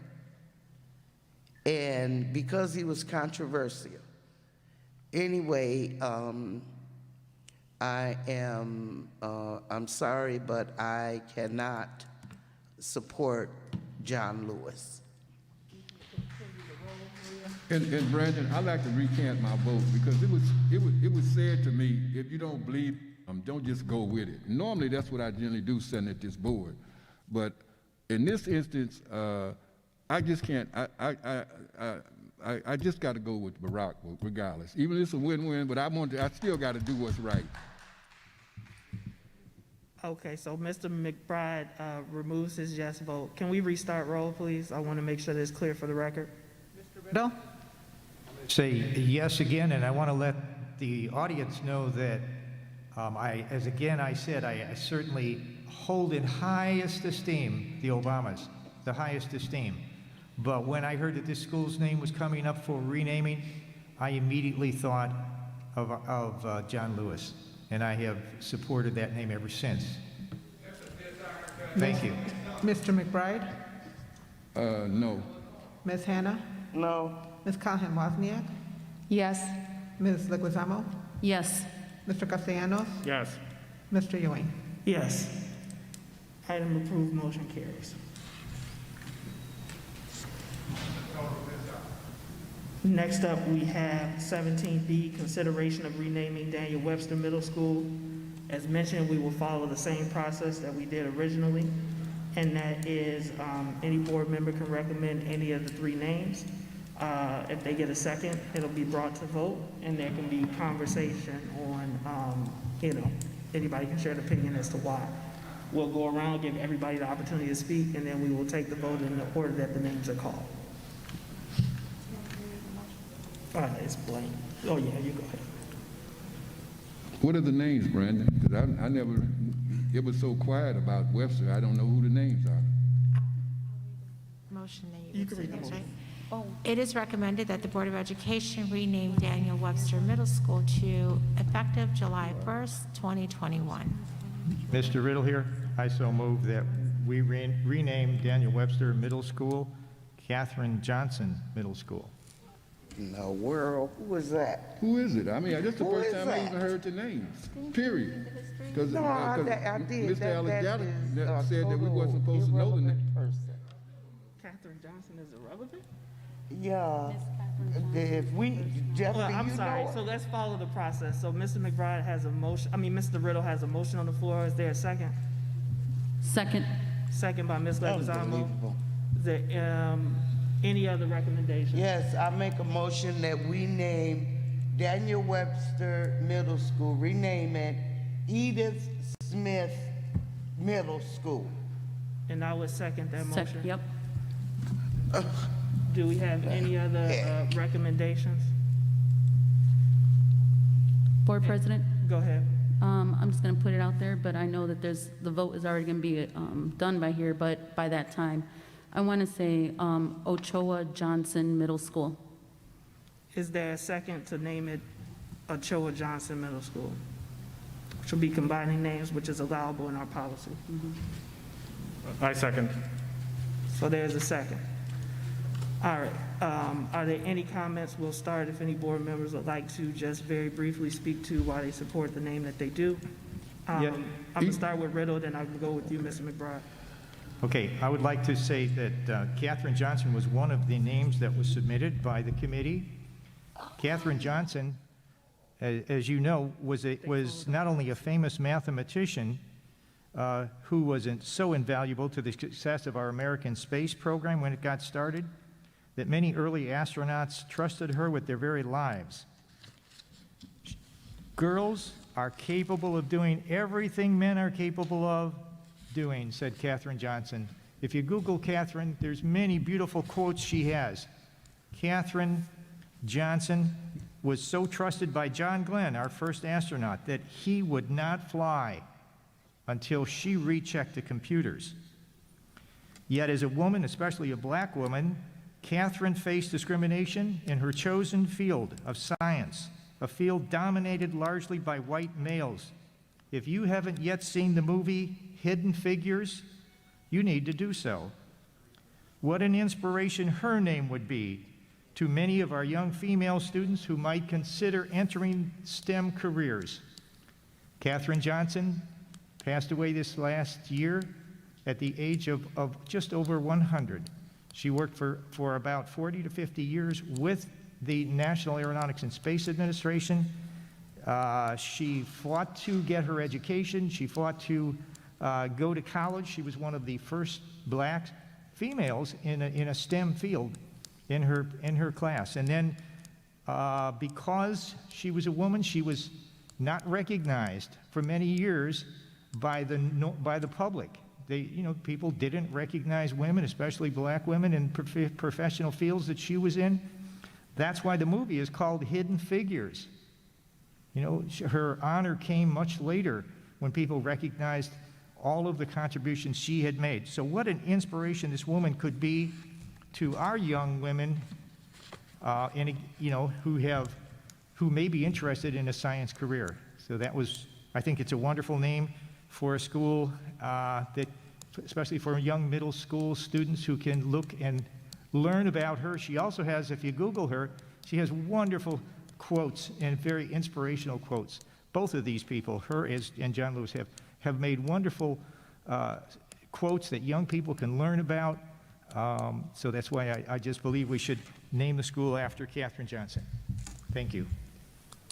Are there any other comments? Oh, Mr. McBride, I'm sorry. I was kept out of that process because of the fact that there was a committee that was supposed to make that decision. So I don't know I don't even know, this is my first time hearing the three names, period, for me to even begin to assess and vote on it. And, I hear what Mr. Riddle's saying. Harriet Tubman took the slaves out through with the Underground Railroad.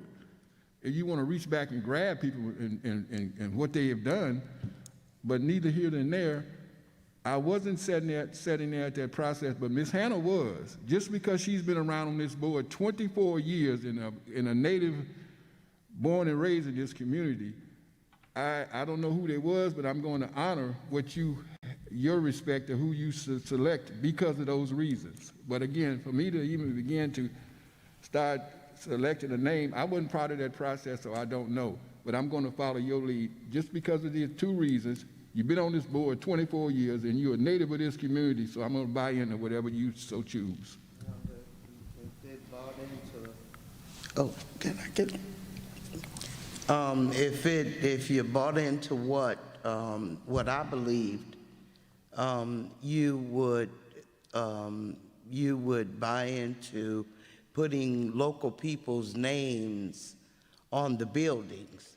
And Edith Smith is the closest thing that we have in these choices that we have and that apparently will be voted on tonight. Katherine Johnson. Okay, what about local people? Local people that made a difference in the lives of thousands, tens, 20,000, even more than that, of children every day in the schools. Yeah. There are so many prominent people here in Waukegan that has, in this process, The process, and I'm not disparaging the process. I'm not disparaging the committees.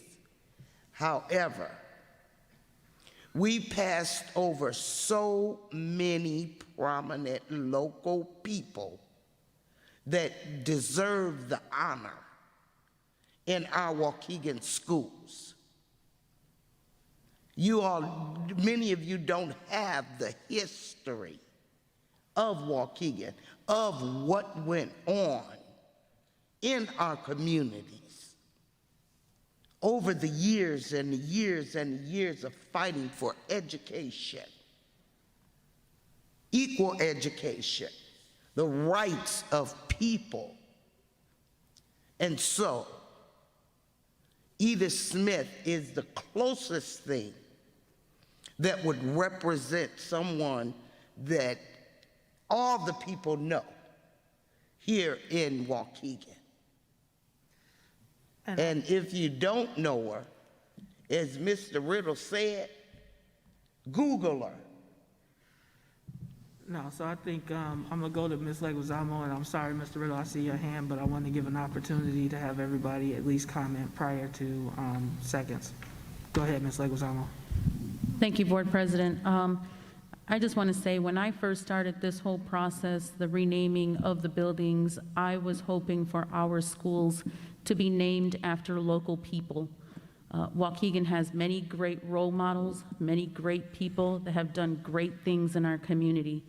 And I respect Ms. Katherine Johnson and Ms. Ellen Ochoa for what they have done in their STEM and NASA fields, but I want to support our local heroes. And so I am supporting Ms. Edith Smith Middle School. She started desegregation in our schools, became a school board member, worked in our schools, and Webster is the neighborhood that she grew up in. So I wholeheartedly support Edith Smith Middle School. Thank you, Board President. Thank you. And that's the kind of thing that I will say is the board and the need or the want to name it after someone local, I understand, and I actually support, but that would mean that we should really consider amending our policy. Our current policy allows for national figures to be nominated. Each committee followed our policy to the letter. Therefore, there were national figures that were on it. So if we as a board want to revise that and limit the nomination of national figures unless they have ties to Waukegan, it's in our right to do it. But through this process, each committee followed the policy. And the policy allowed for the nomination of both local and national figures. But I too will be backing Edith Smith based on the contributions that she's made here locally. And my chance and my hope and my belief is that the schools would have had local names, but through our democratic process, those names did not rise to the top with the exception of Edith Smith. And I think it's well warranted. She led a life of service, and I think there's so much that can be said about that, and that she can be an example to our students. Mr. Riddle, final word, unless any other board members want to comment, we will take the vote. Go ahead, Mr. Riddle. Yeah, I would be willing to support a local figure. However, I feel that we do have some local schools, some schools named after local figures. Robert Abbott Middle School, Juarez Middle School, Jack Benny. People don't, it's hard to find out things about those people when you name a school after a local person. They're often gone, and their history is not that easy to obtain unless you knew them. And so I like the idea of naming after someone local, but we have some great names here that have been suggested, and when I looked up Katherine Johnson and I watched the movie, Hidden Figures, I see the greatness of this person and the ability to inspire the children, especially the young women in our schools. I'm not taking, again, anything away from Edith Smith, but her name will be in memorial on a plaque in front of Daniel Webster, which is the school that she brought the claim against for segregation. We also have a street named after her, Memorial Street, Glen Flora. But when you Google her name, there isn't an awful lot you can get on her, whereas there's so much on Katherine Johnson. There's so much, even a movie available. So I just think the inspiration factor for our young women is there with some name like Katherine Johnson. But if the board feels that they would rather have a local figure like Edith Smith, I can support that too. Thank you. And the only thing is, the unique thing about Edith Smith is that her family is still here and they are still local and they have worked really hard to keep her legacy alive. So I would love to tap on their experience of those who knew her so that we can capture her story in the same way that individuals did. Hearing what you're saying? I'm gonna call the vote, but I said the unique thing about a local figure is that Edith Smith's family is still here and they're living. And if there is a need to document that history, we have those sources who knew her and can provide that. But I'm going to call the names in the order that they were received. And so Mr. Riddle motioned that we name Daniel Webster in honor of Katherine Johnson. And I believe, Ms. Leguizamo, you seconded, is that correct? Was it me? Yes, I think it was me, yes. Yes. All right, so first to four. Roll call vote, please. Mr. Riddle? Okay, so no, this is on the name Edith Johnson, right? No, Catherine. Oh, I mean Katherine Johnson. I'm sorry, Katherine Johnson. Okay. Mr. Riddle? We're voting on that one. Okay, yes, I'll vote for that. Mr. McBride? No. Ms. Hannah? No. Ms. Callahan Wozniak? No. Ms. Leguizamo? Respectfully, no. Mr. Castellanos? No. Mr. Ewing? Respectfully, love her legacy, no. Next name nominated, first by Ms. Hannah, motion by Ms. Hannah to rename the school in honor of Edith Smith, and seconded by me. Any comments or no? Roll call vote, please. Mr. Riddle? As the board seems to be in favor of that, I will go along with the board's request. Yes. Mr. McBride? Yes. Ms. Hannah? Yes. Ms. Callahan Wozniak? Yes. Ms. Leguizamo? Yes. Mr. Castellanos? Yes. Mr. Ewing? Yes. Motion carries. Daniel Webster will now be known as Edith Smith Middle School. So I want to say thank you to the Board of Education. Thank you to the community members who've gone on this journey with us. I will say that this has been the only thing that's ever gotten me an interview on CNN, but it was important. It obviously showed that there was a lot of care that went into it. Ms. Hannah, I expect you to bring up the fact that we amend our policy almost as soon as possible, so if this need ever arises, we don't run into this issue again. I want to thank you to both community committees for both Daniel Webster and Thomas Jefferson, who went through had the tough conversations, participated, involved community involvement with over 400 names submitted, and helped narrow that down to 6.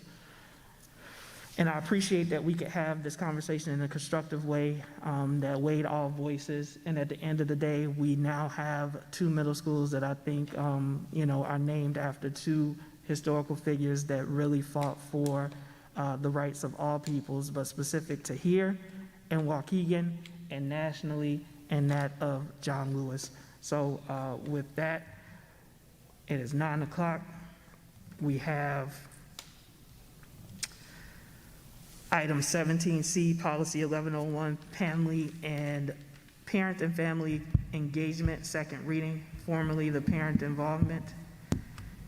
It is the recommendation that the Board of Education approve the amendments to Board Policy 1101, Parent and Family Engagement, as recommended by the administration. Mr. Riddle. I so recommend that we accept this item as read by our superintendent, 17C. Motion by Mr. Riddle. Second by Ms. Wozniak. Any comments or questions on the motion? Roll call vote, please. Mr. Riddle? Yes. Mr. McBride? Ms. Hannah? He said yes. Ms. McBride said Heard yes. him. I'm going to pass because of the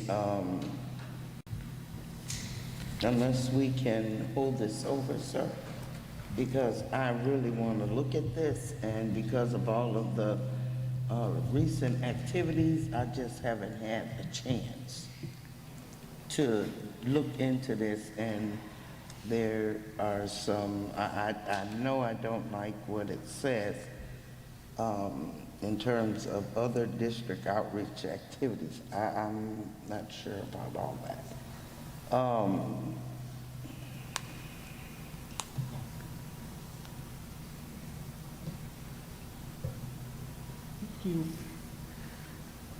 Just hold on. Are you sure you want to pass? Only because we started the conversation and the vote. Okay. You sure? So Ms. Hannah is passing that, correct? Yeah, I'm gonna pass. Ms. Callahan Wozniak? Yes. Ms. Leguizamo? Yes. Mr. Castellanos? Yes. Mr. Ewing? Yes. Item approved, motion carries. We got new business items, and for the sake of time, board, and for those who don't know, you have to be under a rock, but there was just an election. So we have one more board meeting, committee meeting and a board meeting as this board, and then the new board will be seated later this month. So we do not, this month, yes ma'am. We do not have a ton of items, and so I'm going to ask that you give us time to kind of prepare for that new board. And what we have is new business, the release of closed session minutes. Superintendent?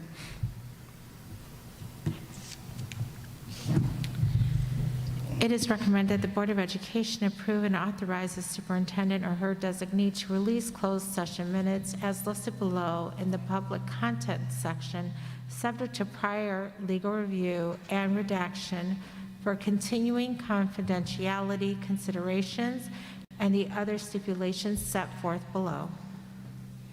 Motion, I believe, by Mr. Riddle. Mr. Riddle, I so move that we approve item 18A, release of closed session minutes as read by the superintendent. Ms. Leguizamo? Second. Any comments? Roll call vote, please. Yes. Yes. Ms. Hannah? Yes. Ms. Callahan Wozniak? Yes. Ms. Leguizamo? Yes. Mr. Castellanos? Yes. Mr. Ewing? Yes. Item approved, motion carries. We're now at 18B, interim policy 2003 through 2021 graduation requirements for class of 2021. This is a first reading? See, it's just information. It's just information. It was listed in the wrong thing, so. Is this a first reading? It is, it's first reading. It has a presentation. There's no vote. Yes. Oh, good. Yeah, because I got a bunch of questions on this.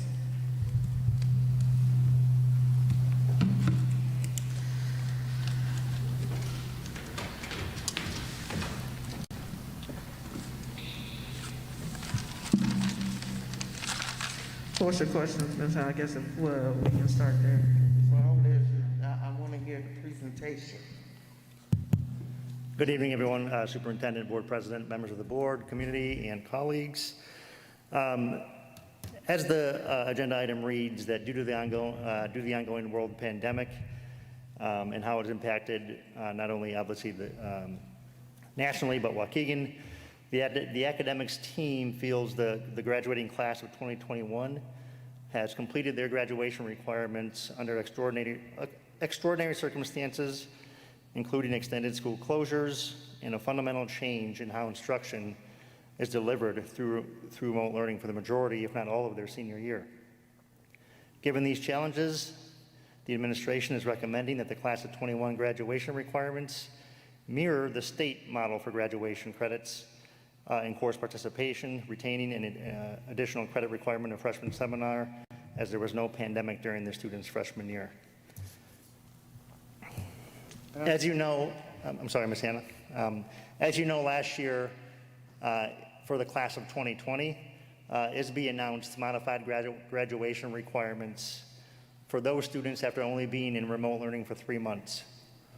If you look at the class of 2021, they've now been in remote learning for 13 months and more of remote learning. At this time, ISB has not offered any guidance on modifying graduation requirements for these students. However, multiple districts across the state are taking this approach. The academics team feels it's very important that we are flexible with the class of 2021 by taking this approach and adhering to the state required graduation requirements versus Waukegan's graduation requirements. And if you look at the policy as drafted, we have a breakdown there that represents the number of credits that are needed, not only currently in Waukegan's graduation policy, but also the number of credits required by ISB as well, and the different areas in which those credits fall. Finally, when we started to analyze some of the failure data at the end of semester one, we obviously realized and recognized that there was a high number of failures, not only for seniors, but for a lot of students at the high school level. So again, we felt the need here to be flexible with the class of 2021, as well as take into consideration other factors like mental health, trauma, and social emotional needs that have been impacted as a result of this pandemic. So presenting to you is the first draft reading of the policy and the revisions that we are requesting. Yeah. Dr. North, can I ask some questions? Sure. This is really bothersome because unfortunately we have the low expectations for our children here in Waukegan anyway. And but my questions regarding this in terms of graduation, has anyone contacted any colleges to ensure that lowering of the credits will not affect our students' enrollment into colleges? Has anyone did that? We have not contacted colleges or universities, Ms. Hannah, regarding. So we don't know the impact that this action is going to have on students that leave Waukegan. Students will still receive a graduation diploma from the state of Illinois. No, I'm talking about to further education, for higher education. And I understand that you guys are following ISB or somebody, I don't know, okay? But my thing is, okay, our students, they're going to have to go on if they choose to go into higher education, which many of them will. What? Oh, I'm sorry. It's just hard to talk. Y'all can hear me with my mask on? Yeah. Oh, okay. I got my shot. I'm just anyway, huh? Oh, I'm sorry. I apologize.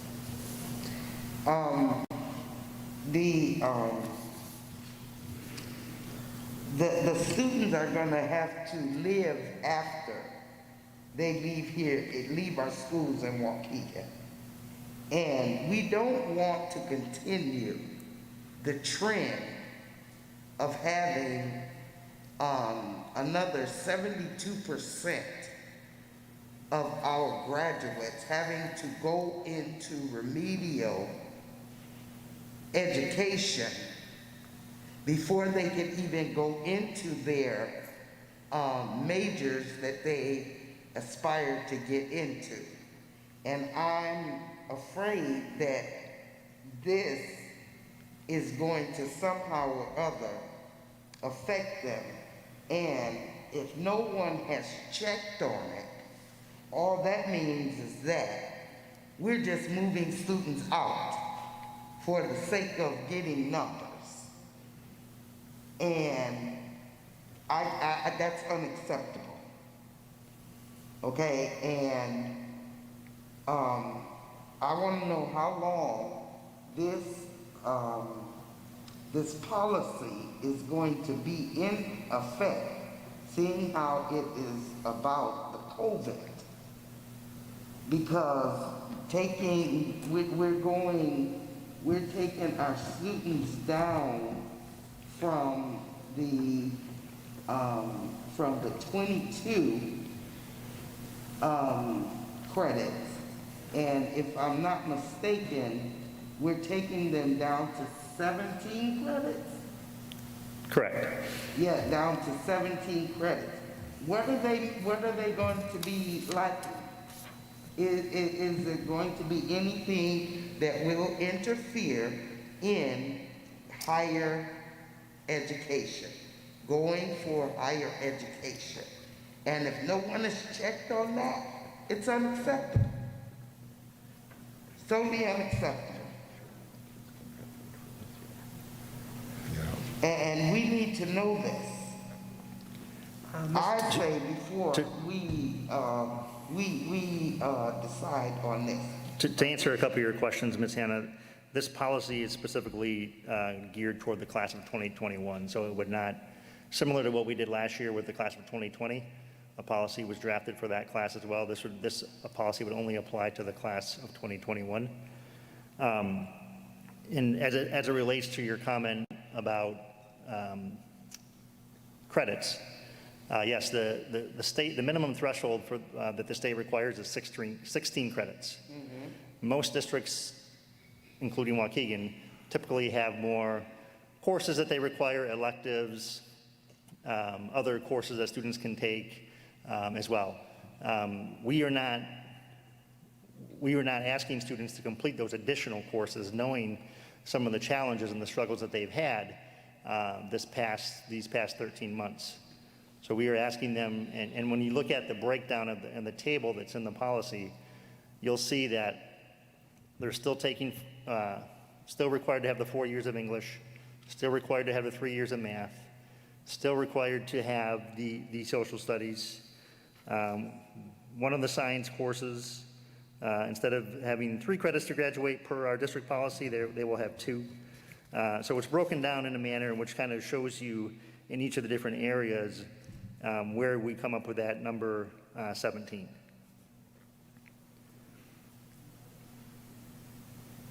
Then, Dr. Knopf, will someone look into how this will impact, if any at all, with students going into higher learning? Yes. This policy doesn't preclude somebody from doing the 22 credits that we recommend for graduation, right? Correct. We have several students who have already surpassed 17, right? So we're setting a minimum threshold here for students who may have been negatively impacted in some coursework throughout the last 13 months. Okay, but what didn't they get? That's what I'm asking. It depends on the student. It varies from student to student, of course, Ms. Hannah, on the courses that they took and the success that they had in those courses. And so if they didn't pass them, then they don't get the credits, and we're just going to pass them on. Not at all. No. That's not. We're really trying to afford students and families flexibility, given the learning environments that they've had, especially this class, the last 13 months, and some of the struggles and challenges that students have had the past 13 months. Again, when we looked at the data, it was clear at the high school level in particular that students in the 9th grade, 10th grade, 11th grade, and 12th grade, that our failure rates were much higher than previous years at the end of the first semester. And I'm sorry, Ms. Hannah, on the end of this policy, when it asks, it shows what the ISB graduation requirements, and it shows what we are doing. So when it says, right, so language arts, 4 years is we still are requiring? ISB requires 4 years. Math, they need 3 years. We're still requiring 3 years. Science, 5301, ISB only requires 2. And so it's showing what things, so as they say, they cut some electives, some gyms, some of those other things that are not necessarily required. If it's required by ISB, it's required in this policy. Is that Correct. Yeah, I looked up stuff from ISB and the United States Department. And just to reiterate too, Ms. Hanna, there are several districts, not only in Lake County, but across the state that are taking this approach with seniors. And again, it's more understanding and being empathetic to the learning environment that these students have been in for the last 13 months. Yeah, and from an equity standpoint as well, correct. That's a great point, Superintendent. We know that, yeah, I got you, Mr. McBride. We know that the pandemic has impacted low-income students more adversely than it has other students. We know that it's impacted minority students more adversely than it has other students as well. So it is an issue of equity that other districts are looking at as well, about how they can support students and families during this time. Mr. McBride? I understand what Ms. Hanna is saying, and I understand the exceptions that's being made as well for the students. And not just with the high school students, the juniors that's coming in as well having the same struggles. So I guess when you start making those exceptions, you're thinking ahead. If you decide you want to leave them back, you're not going to have no room for the 11th graders to come in. Somewhere along down the line, you got to do something. And I think that's where the reasoning and accommodation is coming in at. That's just my thoughts. But my thoughts, I think that theory has a valid point to it, because let's just say, for instance, like what Ms. Hanna is saying, that you recognize from an academic standpoint, they're not excelling, and we don't need to move, we can't move them on. What do we do with the juniors that's coming in that needs to take those seats? So at some point, you have to make some kind of adjustments to accommodate what you got coming forward with the juniors. Did that make sense? Yes, and there are some districts that have forecasted the same kind of adjustments for all current grade levels in their high school program, and what that's going to mean, moving forward. I guess just to give you an example, of how this could potentially play out. If we have students who, have passed all their core ed and their gen ed classes, and for whatever reason they weren't successful in an elective class, and they fail that class, is that truly a reason to not graduate a student? Maybe perhaps because the elective was more of a hands-on learning class, and because they had to do it through the computer, they weren't as successful, whatever the case might be. So we're really looking at some of those courses, that, again, looking at that table, that didn't have a huge impact on students, and making some adjustments based on what the state required. And so this is a first reading. We do need to kind of tighten this up, as I know that there is, obviously the students would need to know what the requirements are, as we only have about a month left of school. But if there are suggestions, because this is an information item, or there are conversations that need to be had due to the hour of 9:21, I'm going to ask that we submit those recommendations or changes in writing by emailing them to Kathy Vanderbroek and CC and myself, as well as the superintendent. And that way we can compile what changes are being recommended and have a discussion with the Board of Education. With that, if we have our agenda, I don't think there's a ton left, but I'm trying to be respectful of the board who has tasked me with keeping us on focus. Thank you. I'm going to jump down to legal reports. Are there any? No reports. No reports. Board member time. We've talked a lot this evening, so I'm going to ask that we keep remarks brief, and I'm going to start down at that end with Mr. Castellanos. I'll pass, thank you. Ms. Wozniak. I'd like to announce that the Waukegan Schools Foundation has selected their scholarship winner of $5,000. It's Michelle Leach, and she is planning on attending Northern Michigan University, English major, pre-med program. She's an outstanding student, and congratulations to her.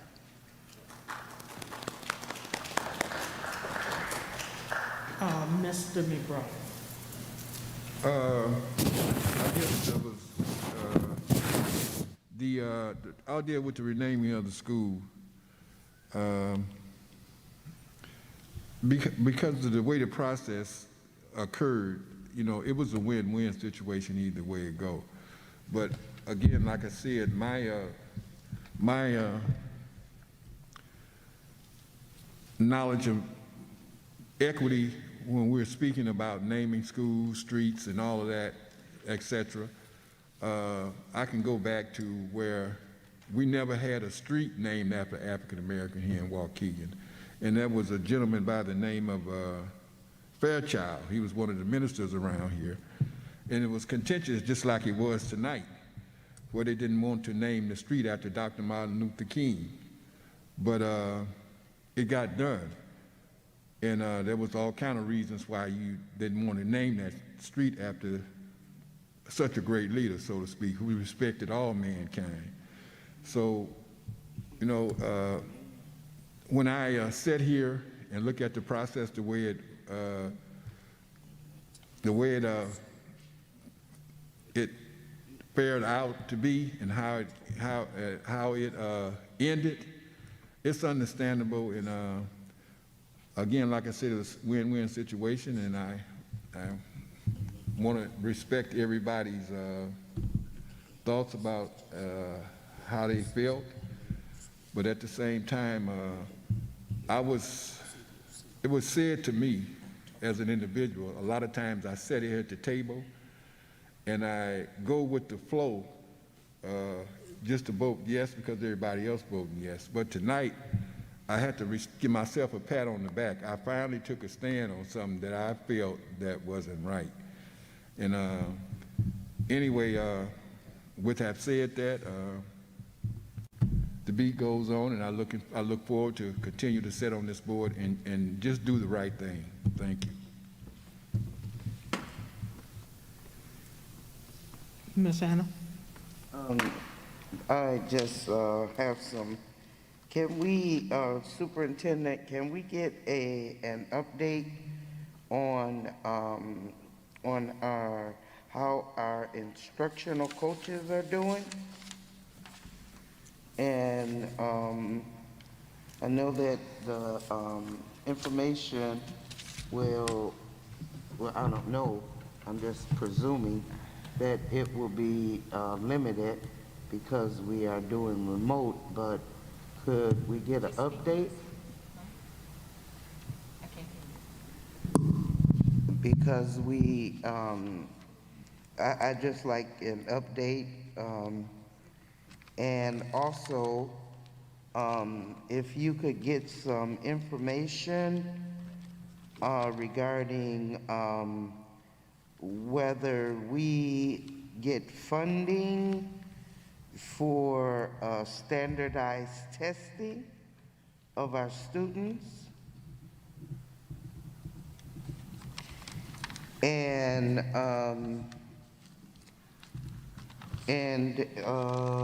wait a minute. Oh, and I'd like an update on our tutoring, and if someone could explain to me about Bubble Kids, and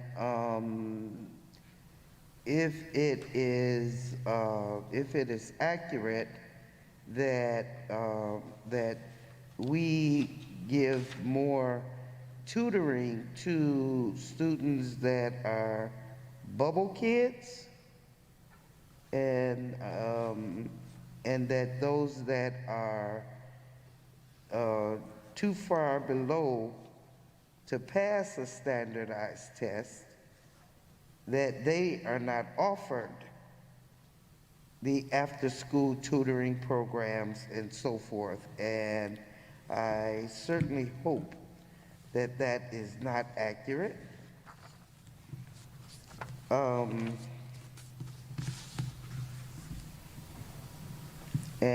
that's at this point. So, Brandon, did you got that? Did somebody get that down? The superintendent wrote down the question. Okay. Superintendent, what is a bubble kid? Yeah, I don't. They can go Because into- I've been being told bubble kids. What's a bubble kid? Yeah, we can bring back a presentation on that one, Ms. Hannah. The bubble kid? Yes, ma'am. Okay, and then I want to follow up on my last question about the learning loss. Did you get my answer with that one? I had asked you about the definition of learning loss. Learning loss, yeah. We said we were going to address all that during student achievement. Huh?